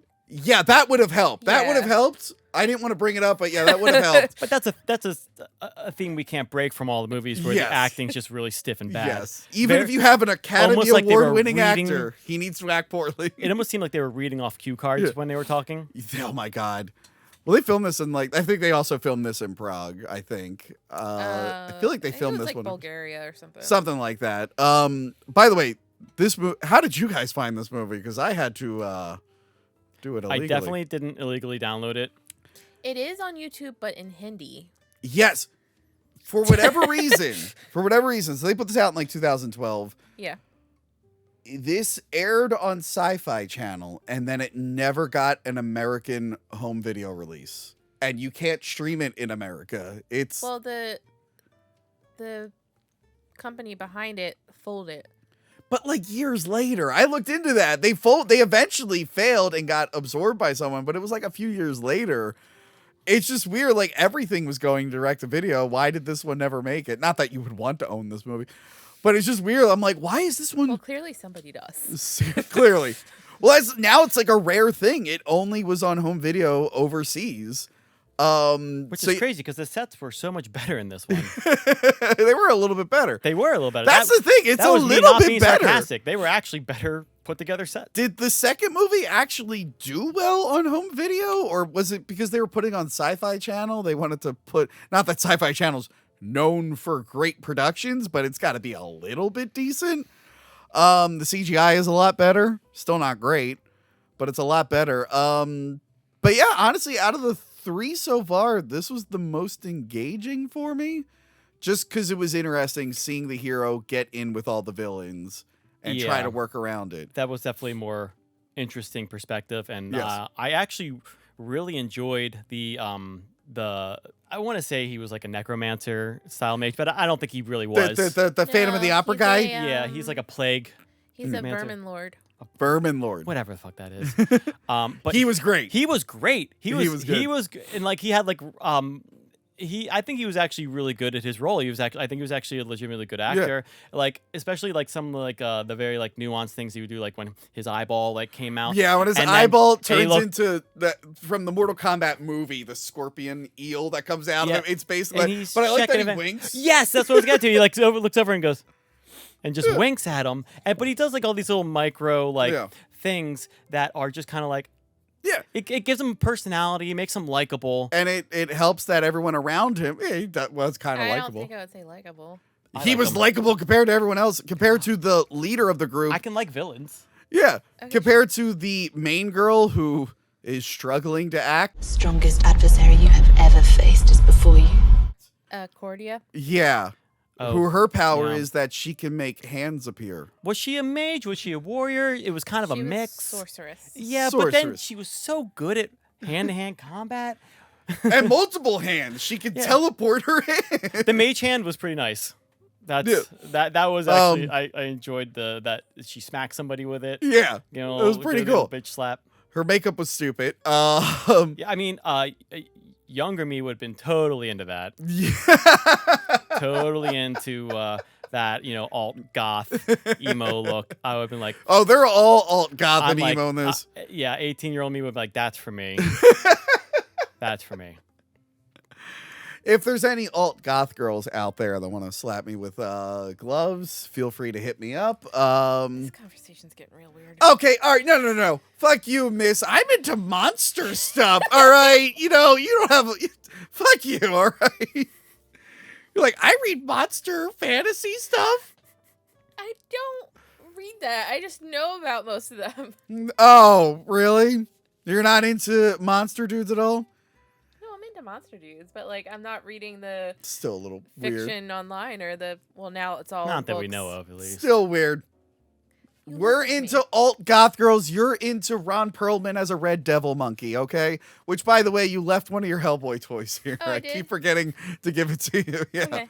Yeah, but it's just an interesting story. It's, again, not executed great. But one thing that they did that I really appreciate them for, and I doubt it was in the Sci-Fi Channel version, just like a ton of boobs at one point. Oh, yeah, those glorious 280p boobs. Yes, that's unfortunate. We do need to get the 80p Blu-ray to get boobs. better boobs. Yeah. That's the thing. I think I also download the DVD version had more people seeing it. I don't know where boob started and nipple began.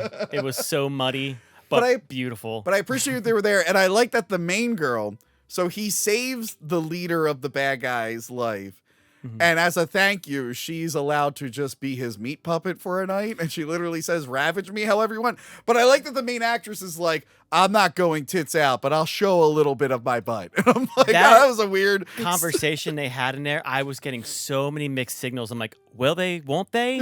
And then they did. I'm just like, I am That's the thing. confused. He They puts- were mad at each other. Then they're like hot for each other. So she has like a diamond thing that communicates with the bad guy. Yeah. And she's like, I'm gonna slip into something more comfortable. And then he wears it for a second. Yeah.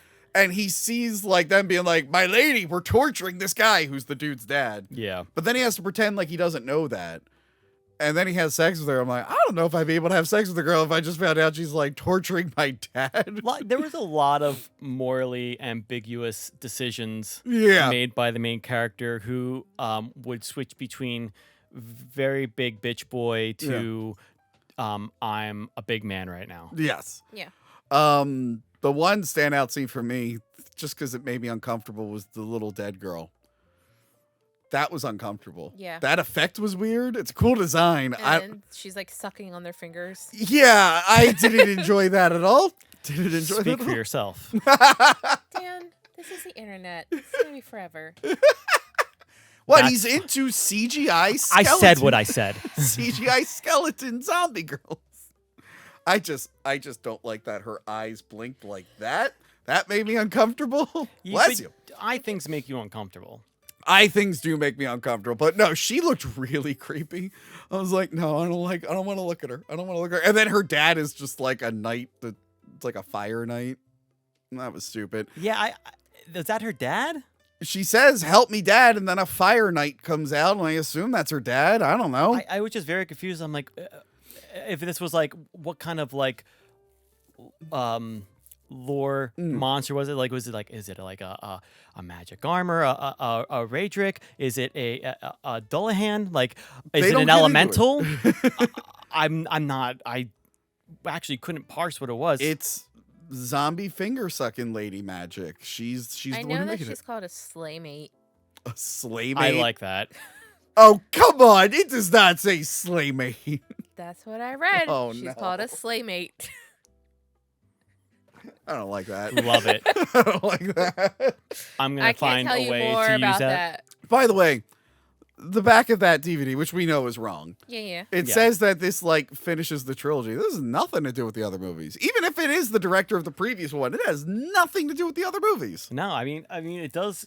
The movie is about probably one of the most powerful items in D&D, the Book of Isle Darkness. Yeah. And the Book of Isle Darkness had a lot of like previous owners. It talks roughly about that, where the first person who created this book basically kind of just wrote it almost into like scrolls. Yeah. And then it was passed on to other evil magical beings, and then, like, they would add to it, and then eventually. It's like split into threes: the ink, the pages, and the cover, right? Yeah, well, I mean, they eventually made like copies of it that went to different like realms. Oh, okay. Which is we won't get into that. It's kind of like the Necronomicon. But sort of. but Which I have it here, took hold on. it took a couple Book of Vile Darkness. it took a couple people to actually get into the person who actually took all these pages and made it into a book. Okay. And for a name that some people might actually recognize, if you're into Stranger Things or anything like that, the person who actually made the actual and bound the book is Vecna. Ah, okay. Which was the bad guy in the last season. Yeah, so Who like we saw at Halloween Horror Nights in that maze. yeah, so he was a king in life, and then when he died, he became a lich. Okay. And basically, Could he move his head? I would assume so. Were his teeth too big? I mean, he was missing his a hand and an eye. Oh, okay. Famously, which he just replaced with magic anyway. But so he bound this book and then helped make copies to give to other like legendary names that were slightly changed for like D&D purposes, like kind of like Beelzebub and things like that. Yeah. In the different planes of existence where like demons live. So this book is very important in the D&D lore. Yeah, so basically only liches can really use it to its full power. But this guy in the movie wasn't a lich, right? No, so He had sewn up lips and had two ladies talk for him. I'm not really sure what they plan I on fell doing with the asleep. book. After the slaymate section, so I don't know what happened at the end. They were unleashing the book, but like I feel like lore accurately, it's, and maybe I'm wrong on this, but like I don't feel like it was done justice, because like if people with bad intentions use the book, the book will make them powerful. If somebody like neutral uses the book, it will probably the book will actually use them. The book has a mind of its own. Okay. And So if it is kind of like the Necronomicon. And if somebody who is good tries to use a book or even comes near it, they could just die from even being close to the book. Or if they read it, they might just go insane or just simply just die. Yeah. And liches are kind of really the only people who are evil enough to Got you. read the book and use it as full power. So we have this guy opening his book and writing in it, which shouldn't be possible for him. Are you telling me that this movie changed the rules of something? It just Now- did what it wanted to. Now, I'm sure if somebody here knows more about D&D and they comment, they'll probably be like, no, I'm an idiot. And I They're- might be. They're just screaming at you right now. But I had a friend who got very upset with our Hellboy thing. What did we do wrong? Well, look. Go back and watch our What is the Worst Hellboy movie between 2019 and Crooked Man. Crooked Man is technically the most accurate Hellboy movie. And that's fine. but it doesn't make it a good movie because Oh, it was yeah. still very bland and boring. Just because it's accurate doesn't mean it's good. No. No, imagine if it was accurate and actually shot to not be bland and boring. So yeah, we do get people like that come in here and correct us all the time, which is fine. Oh, I'm sure I've said plenty of incorrect things that will be corrected. That's my favorite part of these episodes. I love being corrected. Look, I love D&D and I look a lot into the lore, but there's just so much. I'm How not going to claim to be an authority on it. So, But yeah, there's like a really cool thing where he saves his dad. Mm-hmm. And he's like, all right, let's escape together. He's like, I did this whole thing to save you. And the dad's like, you did bad things? He's like, yeah, to save you, you unappreciative asshole. Now let's get out of here. And then he's like, all right, let's escape. But they don't know that like the castle they're in is like floating on asteroids. Yeah. And they're like, quick, Dad, get out the window. And he's like, to where? Like, oh, fuck, I guess we're all just going to kill them now. And then the girl gets upset with him. Yeah. She's like, what? That's your dad? And instead of like killing him because she works with the bad guy, she's like, I'm mad and I'm going to leave. That was very emotionless. Like, your father? Yeah. He called you son? What? And then at the end, I think because he decided to choose good, his necklace, I guess the obelisk, I don't know if we see the obelisk light up, but like, no, it activated powers in him that countered the sewn up lips guy and his ladies, and then it shocks all the wizards, and then they're if we want to talk about another anticlimactic ending, yeah, like just using a mage hand to help him get his medallion and holding it up and incinerating everybody. Yeah. Wow. Where's the fight? Where's the epic battles? They didn't have time for it. I think they only fight one dragon in the movie. Yeah. Like barely. And they're like, you're a dragon slayer. Yeah. Like, yep. I can't even remember that dragon fight. It was a little bit better fought out than in the previous movie, but I did like that the rogue just went up to the dragon and she's like, I'm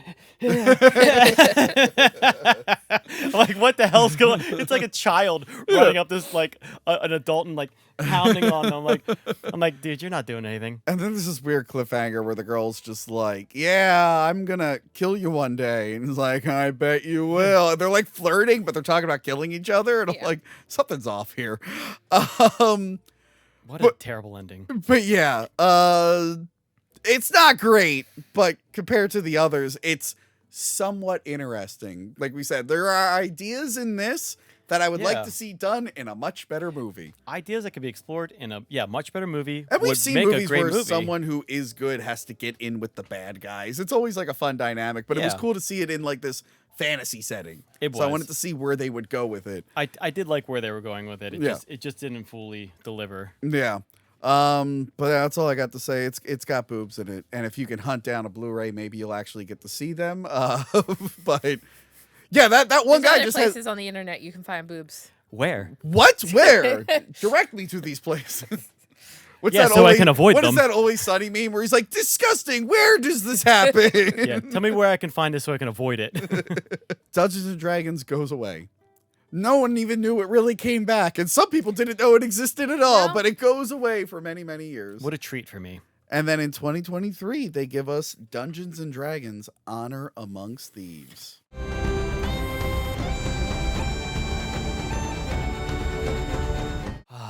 Speaking of treats. Yeah. A charming thief and a band of unlikely adventurers undertake an epic heist to retrieve a lost relic.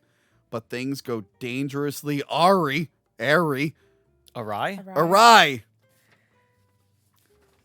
Things go dangerously awry. And I said that right.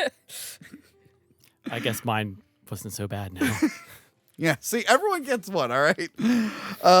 When they run afoul of the wrong people in this hilarious and action-packed thrill ride, critics are calling the best movie of the year. Starring Chris Pine, Star Trek. Really, in 2023, they're still going to Star Trek? He wasn't in anything big I guess since? they figured it was another nerdy-ish movie. It is similar Gotta to that. track the nerds. Yeah. Michelle Rodriguez, The Fast and the Furious. Makes sense. Regé-Jean Page, The Gray Man. What? What's The Gray Man? That's with Ryan Gosling I didn't see it. and and Chris Evans is in it too. Chris Evans is like the bad guy. Oh, I didn't see it. Is it good? It was, yeah, it was Okay. pretty good. And Hugh Grant, The Gentleman, and other movies. Yes. So I remember this was coming out. I didn't see it. It came out in April. I think in April I saw a couple. I just chose to see other movies when it came out. Mario, obviously. Mario, you mean? Don't God. start with that. Don't start with that.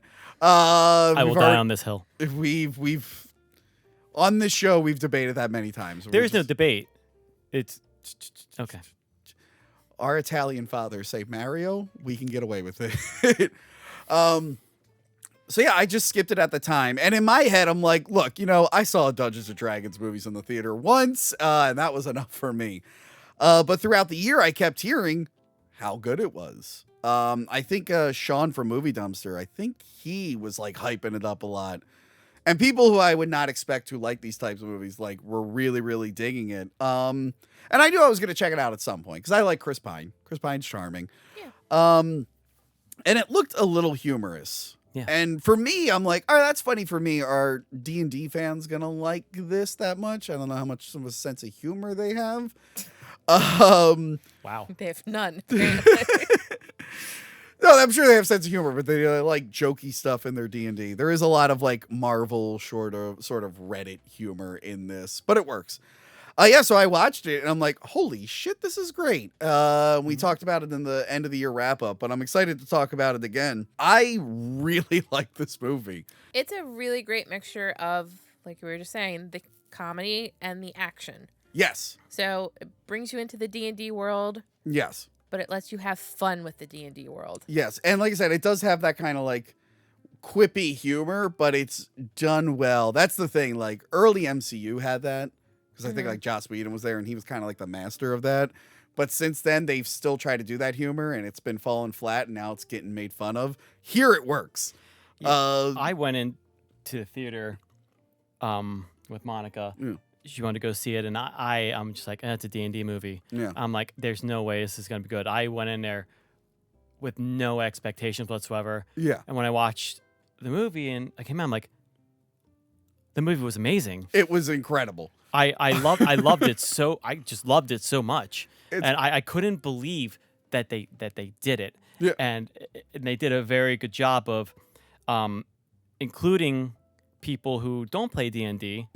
It was still funny and relatable, and it wasn't like you didn't get the joke. Yeah. Like the jokes you could still understand, and then sometimes there was a deeper meaning to them through D&D that other people could appreciate, but people were never left out of the jokes.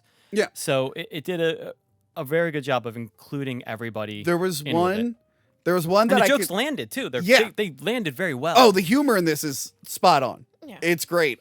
There's one joke that I was like, I bet you this is very like a deep reference to the game where they have to go over the bridge and the guy is talking about like, all right, then you can do odd number stones. Starting from the center, use odd-numbered blocks only, moving forward with each step except for every fifth step, which must be a lateral move. I feel like they're making fun of like when people like describe an action in like a game and stuff. I'm like, that was really funny. They're making fun of DMs. So, okay, yes, that's what I thought they were making So fun when the of. Dungeon Master's trying to create this very elaborate puzzle for people, and he's Yeah. explaining how the puzzle works. Yes, that's what I picked up on. I'm like, And then- that's got to be making fun of how you play the game. Yeah, and then they totally fuck it up Yeah. because that's exactly what happens when you DM a campaign for players. They're just not going to do what you expect them to do, and it's kind of really a play on like the DM setting up this very intricate thing that it's really cool, really well thought out, and the players just going, nah, fuck that. We're going to do it this way, or we're just going to mess it up or not understand, or we weren't listening Yeah. to you, sort of thing. And they do a really good job of conveying that. Yeah. And it was just, and they do it a lot throughout the movie. So. Because it's important when you do like this kind of fantasy stuff. You can either take it like deadly serious, like Lord of the Rings, which I mean has moments of levity, but it's Yeah. like mostly like this is a very serious thing. Or you can like kind of like be like you can like poke fun of it a little bit without insulting it. Yeah. I feel like sometimes these movies that try to be like comedies and like fantasy stuff, they're kind of just like making fun of it. Yeah, Like, they're what like, was "Oh, that this will be cool." What was that stupid movie? Your Highness, remember that? Oh, Yeah. I feel like I with heard Seth that, but- Rogen. Yeah, or no, was Seth Rogen? No, I think it was James Franco and Danny McBride. I think they were in it. Oh, I was thinking those guys were always in the same movies. Yeah, so. yeah. It was reminding me, like, I remember that. I'm like, okay, this is like funny for like 5 minutes, and then you get over it. It reminds me too of that the Super Troopers. I They love had Super that Troopers. medieval movie that came out, Oh, and that was bad. Oh yeah, that one was bad. which Unfortunately, one was that? I can't remember what it's called. Yeah. And I love Super Troopers, Yeah. but the movies they were making out that just weren't hitting. Yeah, it but was, it was trying too hard to be like making fun of all this medieval stuff, and it was just like, ooh. okay, yeah. So like this one does it well, where it's like we're making fun of how ridiculous this world is, but we're not like insulting it. But it makes it engaging. Like I like when probably the best part is the wizard Justice Smith, who's using Justice Smith is using his real voice. I think I don't know if you watch a lot of that guy's movies. No. Yeah. But like he sounds a certain way, and then there's some movies where he talks like this, and I'm like, what are you doing with your voice? I've seen you in other movies. What the hell's your problem? He did that in the Quarry video game too. And I'm like, I've seen you in Jurassic World. You screeched like a little girl. Why are you doing this deep voice now? I love when he is just bringing up corpses in the cemetery to ask for instructions. That was really funny. Yes, that's a great scene. Again, ragtag groups of misfits. It's kind All of real spells they're using too. Yes, I Everything. assume so. Yeah, And they're using magical items like the helmet, which is like, like a thing. people like D&D, like some of the great lore, it's like all these magical items you get that do, and they incorporate so many magical items and they have fun with them. Yeah. They're casting like the combat, like when they're fighting, they're actually like they actually feel like a coordinated team fighting and not just a mishmash of random shit and crap they're just trying to do, and they have plans going into it. And Yeah, they have multiple plans. Yeah. A, B, C, and I'm like, isn't C just A? It's like A's got to stink to it. Well, I think this also worked out because, like we said in the other movie, is where the team came together and they just didn't seem to have any history, didn't seem to know anything about each other. This group, at least, was like, besides The shapeshifter Doric, girl. yeah, the shapeshifter girl. They all worked together before, Yeah. and like, what's his name? Edrin, Chris Pine's character, okay. Edrin, and I can't remember any of their Helga, character names. You know, they got trapped. They were in jail together, but they had a whole life together before they got trapped. And we get their whole backstory in the beginning while they're Yeah. waiting for Jarnathan, I think they call him. yeah, Jonathan. Which was the hilarious. Aarakocra. Yeah. Sorry. I just love the whole time. He's like, I really wish he was here. I'm like, what is he doing? Why does he want this guy? And then he realizes it's a big bird man. Oh, Jonathan! But we approved your pardon! Which, the effects are great. Yeah. Yeah, they're really good too. They yeah. use a lot of practical effects, which of course are enhanced digitally, but the fact that they were practical in the first place helps. Or when Bradley Cooper comes out, he's a little I was not expecting tiny Bradley Cooper. That was hilarious. Michelle Rodriguez loves the short kings, apparently. Yeah, but I love that his new girlfriend is even bigger than her. it's like it's such a joke like situation, like where it's like small. It's like a funny situation, but like, and then it ends up being like a really heartfelt, like serious thing and they just mix it together so well, where you actually like care about like these random backstories, and By they the don't way, drag them out. I love at the end when she gets like the medal from the other short guy and she like winks at it. Yeah, she's flirting with him. But no, the effects look great. I loved all the monster stuff, like the masks and everything. And again, there's digital touch-ups like to make their mouse moves. However, the shapeshifter girl, a lot of her effects are good, except for that part where she's running through the city and turning into different animals. That looked pretty bad. That deer looked pretty bad. Are there any good CGI deers? I'm thinking about it right now. I don't think I've ever seen a good CGI deer or elk or anything in a movie. Know how often there's been CGI deer and elks in movies. Ooh, have you never seen The Ring 2? I was just so I into feel the like movie.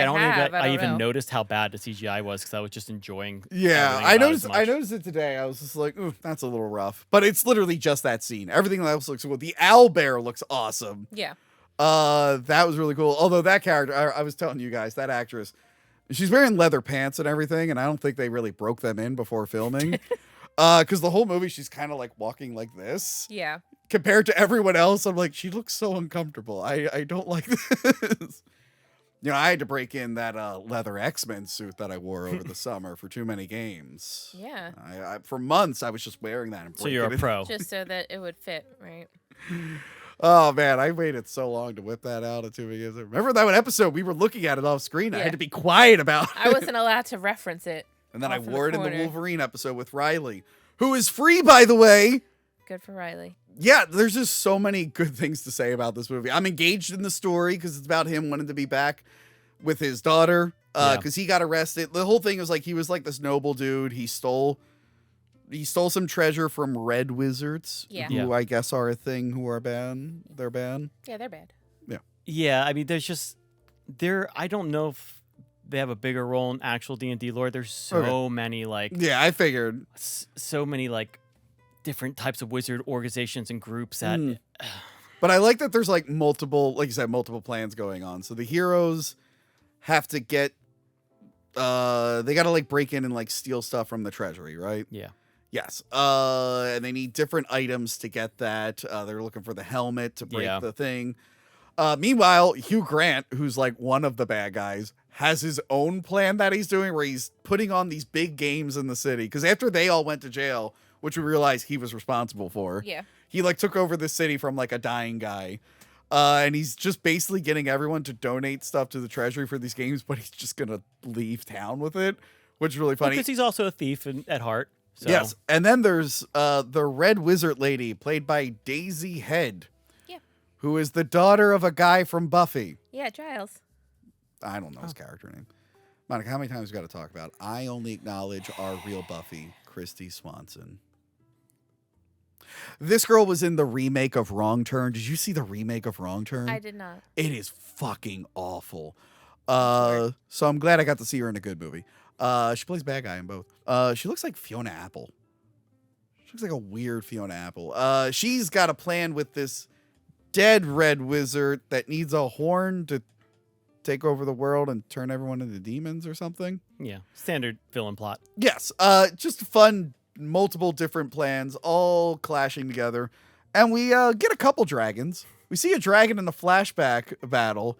And then we get another dragon that is like the Oh, the chonky dragon. Yeah. I was dying. A dragon that can't even like move its legs. Like it's just sliding because its legs are too. I love they're like, oh, there's a new dragon. They're like, did he eat the previous one? We're getting dungeons. I mean, that maze is kind of like a dungeon. There are just so many like subtle nods to like everything they're doing. Yeah. Like that if you don't play D&D, it may just pass over. Yeah. Like I said, I don't play D&D. I'm aware of some things because I know so many people who do, but it never took me out of it whenever they would drop like a deep reference. Well, yeah, I didn't know there's Baldur's Gate was a Dungeons and Dragons thing. Yeah. Yeah, it's I very know it's famous. I played so much Baldur's Gate when I was a kid. Okay, well, there's a video game called Baldur's Gate. There's 3 of them. Yeah, well, like I know there was a new one coming out, and I had no idea it was related until they mentioned Baldur's Gate in the movie. I'm like, oh, is that related? I thought that was like its own thing. The funny part about Baldur's Gate games is that Baldur's Gate is such a passable mention in actual lore because like the big cities would be like Waterdeep or Neverwinter or things like that. Baldur's They Gate do reference those. yeah, they do. Yeah. But like Baldur's Gate, like in lore, it's just kind of it's just another city, but it became popular because of the games. Yeah. So Baldur's Gate 1, Baldur's Gate 2, which doesn't actually have the city of Baldur's Gate in it at all. You're actually in which is kind of like south of Baldur's of the Sword Coast. It's kind of like it starts becoming its own thing. Okay. But the Sword Coast involves like the other bigger cities. Is that the game where you can have sex with a bear? You sure can. Mm-hmm. I mean, That it's a guy. It's a druid. I know. I just that's my one thing from that game is like when it came out, everyone just kept sharing scenes where you're having sex with a bear, and I'm like, I don't want to look at that. Stop doing that. That's what this movie was missing, bear sexing. But no, I think my favorite character is Theatin. He is a Theatin. The dude they recruit. Oh, to the get help. paladin. Paladin. Is that what he he's is? a paladin. But they call him. Zank. What do they call him? His name's Zank. But they reference him as something else, not a paladin. I think they say he's like a Theatin. They give him some kind of name. Yeah. What's his face doesn't trust him. I loved his character. He's amazing. He is fantastic because like I said, he's a paladin. Yeah. And paladins are, unlike the last movie, which that guy is a paladin, they're pretty much to their mission. Everything's good. They take everything at face value. Yes, like, which leads to I love when they're Very like, why don't you oath-driven. just wear it? You're better at us than everything. And they're like, except for talking, because he like didn't get anything. And it's always like, what's up his sleeve? And he's like, my arm. I love when they're like, son of a bitch, and it's like, there's something about his mother or something like They that. make a great joke with him when he's leaving and he's like walking towards a rock. I And was dying when it's like, he's just gonna walk. Yeah, there he goes. He's That just joke- walking over the rock. that joke has so many layers because it's just like, because like again, it's like Paladin's very straight shooters. They have a very clear path. Yeah. And that clear path was straight, so Yeah. it goes with rock. It could also be akin to like he doesn't deviate from his oath. Yeah. And his oath is just like very straight, narrow path, and he's just like, so this isn't a problem. This is just in the way, and it's an obstacle he has to go over. And that particular, and like they just play it off as like a, and like Yeah. it's another one of the things where it's like they play it off as like it's a funny joke. Like, Yeah. if you don't know D&D, it's like, oh, is he gonna go around the rock? Is he gonna go Yeah. the rock? But if like in like D&D, it's like, oh, it's because he's a paladin that he's doing this, and it makes it just has layers to it. It's just a really good joke. And the resurrection part, where they're just bringing the soldiers, that's what like really sold the movie for me. And like you can Yeah, only after ask him, scene credits where he's still yeah, he's still awake. so never you can ask them. finished. You can ask them 5 questions, and they cannot go to sleep until you're done asking questions. So like when they get the information they want, they're like, "But I have more." Like, do you like cats? Not really. Like, okay, bye. They're like taking up so many goddamn. We're trying to figure out where The the one- helmet went to. The only thing I get annoyed about that scene is that in I guess Australia and maybe around there is that they use the guys from Annie Donna to do the voices. Oh, they did. I but love in Auntie our Donna. American release, it's not the Annie Donna guys. And I'm Oh. like, why not just have the same voices? That's weird. How was their Netflix show? I'm not like love them. I'm not like too big on Annie Donna, but like years ago, I watched like a bunch of their skits. But Netflix I didn't show- keep up with them. But they were really funny. Netflix show is okay, Yeah. but the stuff they post like on just their YouTube channel slays me. I love it. Again, I haven't watched it in years, but there were so many skits that I did watch. The one I still remember is the Bikey Wars. That I'm a bikey man. But a bang, bang, bang, and a bullet in your head. I remember that song. That was great. I didn't know they had voices in this. Yeah, they had a big breakout Well, one. like It I was like the said- same tie. Yeah. That really got like me and like a lot of other people into it. But yeah, like Yeah. I wish I would have. Can you look up the scene with them in it or? Probably on YouTube. If you look up like Annie Donna. I guess if you look up like the Australian version or something. Yeah. 'Cause I should do that. You should. I should. Maybe I'll put it in here. But I remember Right being here? so Right Right excited. here. Right here. I was so Are we excited back? for that. Oh, that's a bummer. So they're only in that one version. Yeah. Yeah, that's weird. Because they're speaking English. Why wouldn't they just put them in there? Yeah, like So Bradley Cooper got to have his cameo, but Auntie Donna didn't. Bullshit. I'd rather have Auntie Donna. I'm trying to think. What else in this movie? Every bit of this movie is just great. It's a home run from It really beginning is. to end. Yeah. It is a no shortage of like action or something to keep you engaged. Yeah. You're constantly like, it's always funny. If it's not funny, it's like an interesting storyline. And it's just fun to see them play around with all the different things that D&D has to offer. And I love all the magic stuff. no, I was gonna say I think obviously what this movie does better than the other ones is that it does feel like it's a group of friends who are all trying to play a game of D&D Yeah. where like they're all trying to like help each other out in certain situations. It does feel that way. Dude, the Yeah. heist with the teleporting It mirror, it that really- was great. That was good. Yeah. Like- You're like right. it does thinking feel that about way. like how we can achieve this goal Mhm. or obviously this one has a bard. The other D&D movies did not have a bard. No.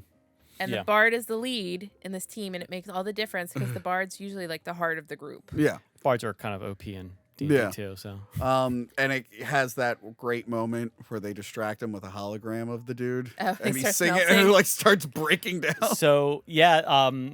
Brr. That's so like when you use like illusion magic Mm. in D&D, it's so there's a bunch of different spells you can do. There's just like straight casting spells, Yeah. and then there's concentration spells. So when mages cast a concentration spell, unless they have a particular perk or whatever it is allows them to do more, they can only cast one concentration spell. Mhm. And most illusion magic is a concentration type spell. Yeah. So what he's doing is he's casting an illusion spell, but he starts losing his Because concentration. he gets like stuck, and I love that it just like melts down. Yeah. But I love that his It's just a great reference to like when you lose your concentration in game, how the spells, because the spells fail in game when you lose your concentration. So it's losing concentration, the spells failing. It's just like that. great. His loot just goes limp. I was like, that's fucking hilarious.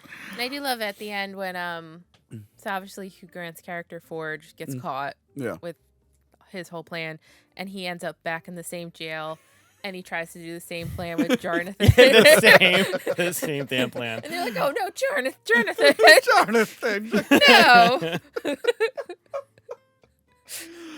But yeah, if you didn't see it, it's a good time. It wasn't like a gigantic flop, but it didn't do that well, and I think there was just too much competition when it came out. Yeah, it came out in between Mario and there was a movie that came out the week before, so it got sandwiched into between two really big hits that year. Yeah. So it's kind of like, yeah, that's rough. And like you said, like, but if you haven't seen it, you have to watch it. It's very good. It's getting a little bit of a cold following. Now they are working on a TV series. oh yeah, Netflix. They Should I be worried? It's Netflix. Well, they're redoing it now. They apparently The same actors, or is it completely? No, different it's thing? like a different thing. But I imagine it'll be in the same style. But they were working on it. They shot a pilot and then they didn't pick it up. But apparently, because like Hasbro owns this, right?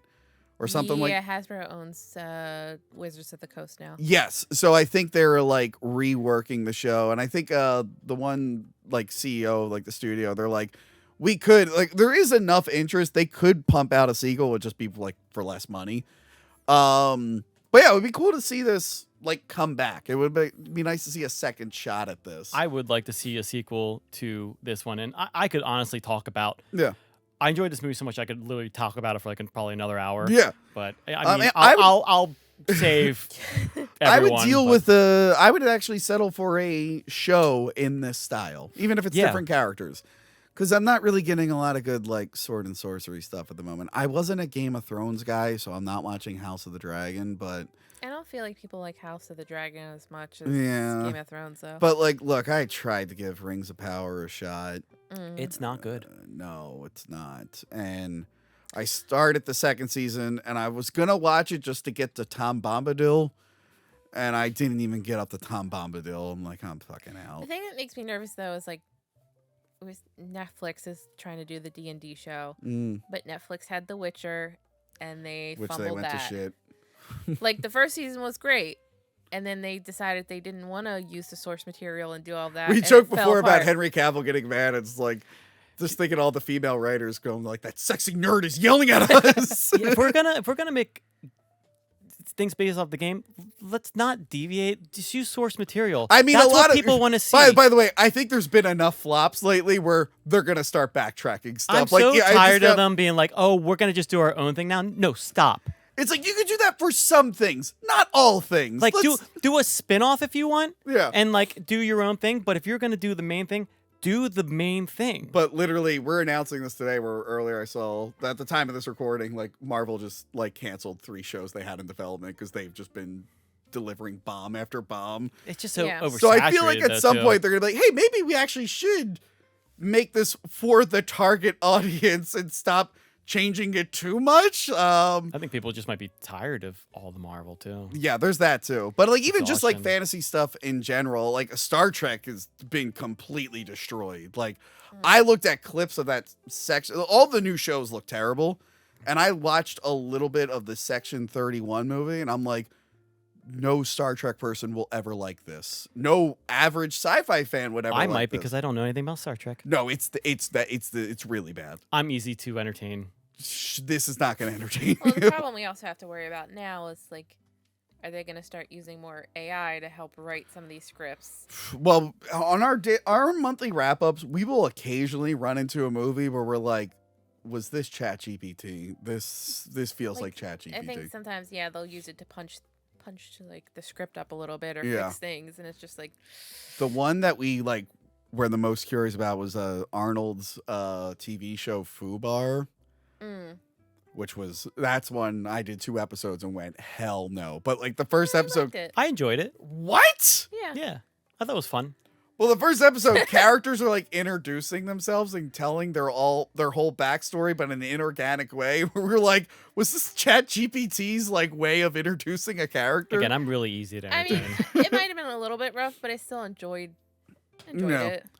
But yeah, this is a step in the right direction. I like this. It's just a fun time. It's fun for everyone too. Yeah. There's no like weird pandering stuff in it. It's just a good time. That's what we want. We just want a good time. So yeah, please do the TV show in this similar vein. That Yeah. would be good. But now I think we've talked about all these at length. And the time has come to figure out what is the worst Dungeons and Dragons movie. I think we're all in agreement with the best one. It's clearly Honor Among Thieves. Yeah. Oh. Oh, You're like, I don't know, Sorry. Wrath of the Dragon God. what was your favorite one? No, it was on Among Thieves for sure. Yeah. Yeah. If it wasn't, I would have been very confused. Although in the Wolverine episode, Riley kept hyping up X-Men Origins the whole time. And then at the end, he's like, oh no, Logan's the best one. I'm like, you motherfucker. This whole time you're going to bat for that. So Monica, we'll start with you. What is the worst Dungeons and Dragons movie? Oh God. This is gonna be really hard between.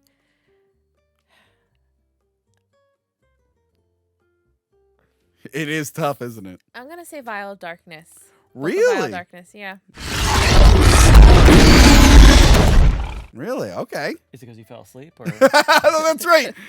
Well, maybe if you actually watch the end of the movie, you'll be like, no, Tony, I changed my mind. It's the best No, one. because you know what? The second movie had Pico and the dove, and it had some things that, like, I'm there for.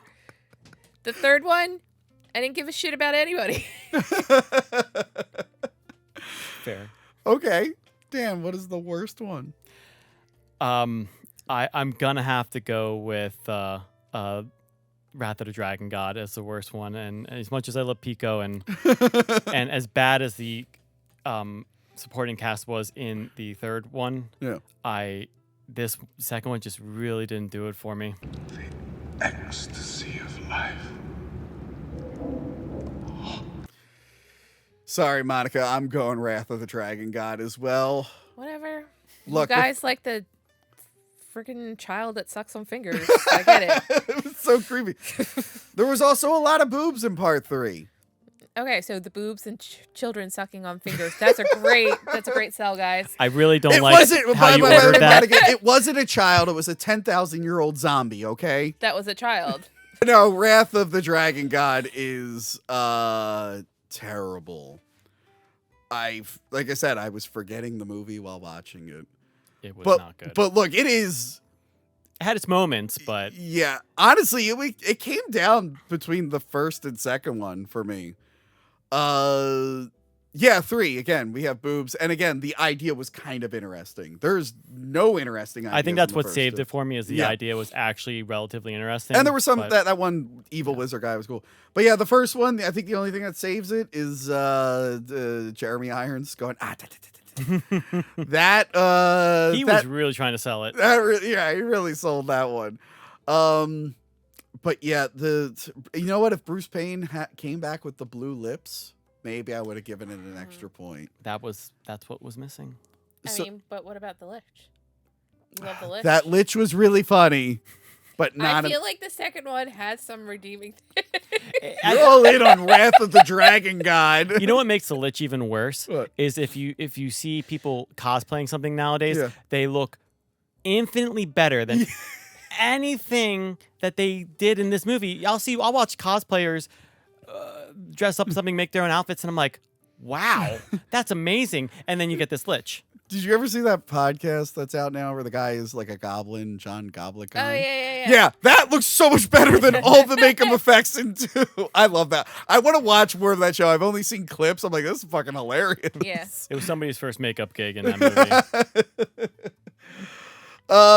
But yeah, that is it from us. 2-1, Wrath of the Dragon God, worst one. Sorry, and we all agree Honor Among Thieves is the best Yes. one. Close call, though. Monica, where can we follow you, even though you don't allow people to follow you? I let people follow me. Okay. I am not private anymore, so people follow me. Oh, nice. I am just on Instagram as story in the end. I do have a blue sky. What is it called? Blue sky. Blue Sky. I see how active you are by not knowing what it was. I don't remember my name on Blue Sky though, so I apologize. I think as of this recorded, I still have only made one post saying this place sucks worse than Threads. I still need to find a plugin where I could just tweet and it'll send it to Blue Sky. I'm not signing into two things.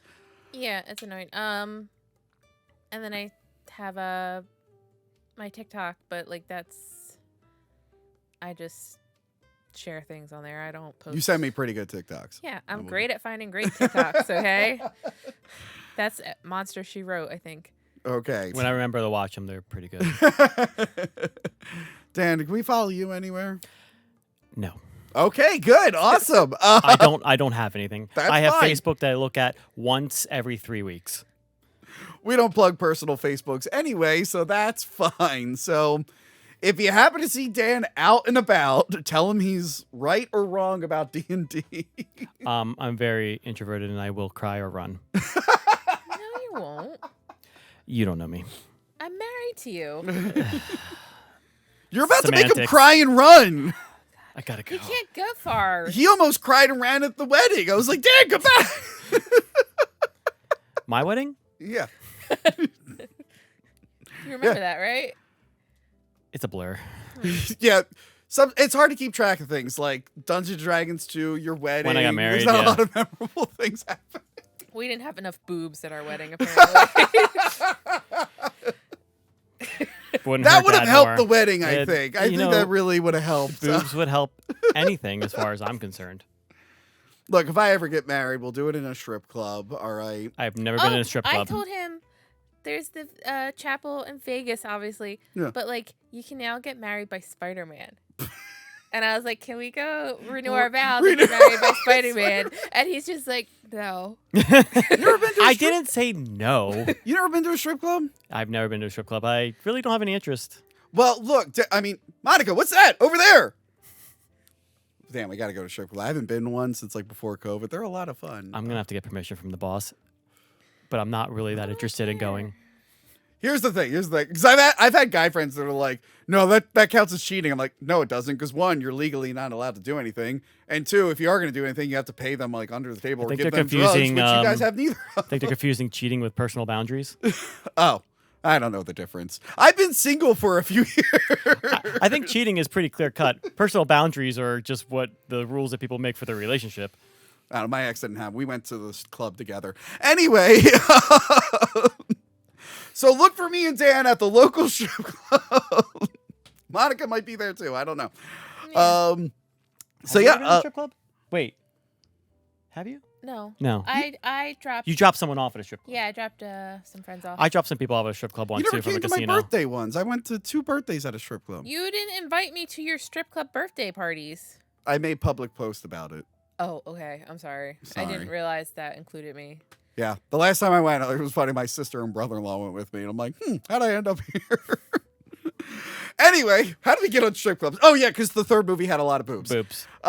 Thank you for putting boobs in the third movie. It's sad that the Sci-Fi Channel people who watched it when it broadcast at once didn't get to see those. It's a bummer. And it's the only place you can see boobs, really. I don't know where else you're going to see them. So you could only see them on a European DVD of Dungeons & Dragons 3. All right, that is it from us. Please like, share, subscribe, follow my socials. Consider becoming a Patreon-y. They're fun. That's a cute name. Yeah, I didn't come up with that. I stole it. Book me on Cameo. Let me do a cameo for you guys. I'll say whatever you want. I'll do a. He will. I will. I have some limits actually. Okay. There are some people where I'm just like, they're like, review this movie, and I'm like, I don't have time to watch that right now. Or what was, or AJ Wizzle, my insane fan, will go in there and be like, make out with Crystal, and I'm like, you couldn't pay me all the money in the world to do that. And also, I think that breaks terms of service. You can make out with me if you want. We'll consider it. Okay.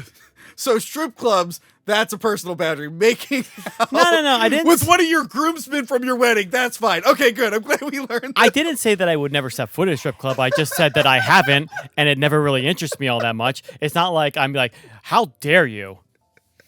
How dare you, sir?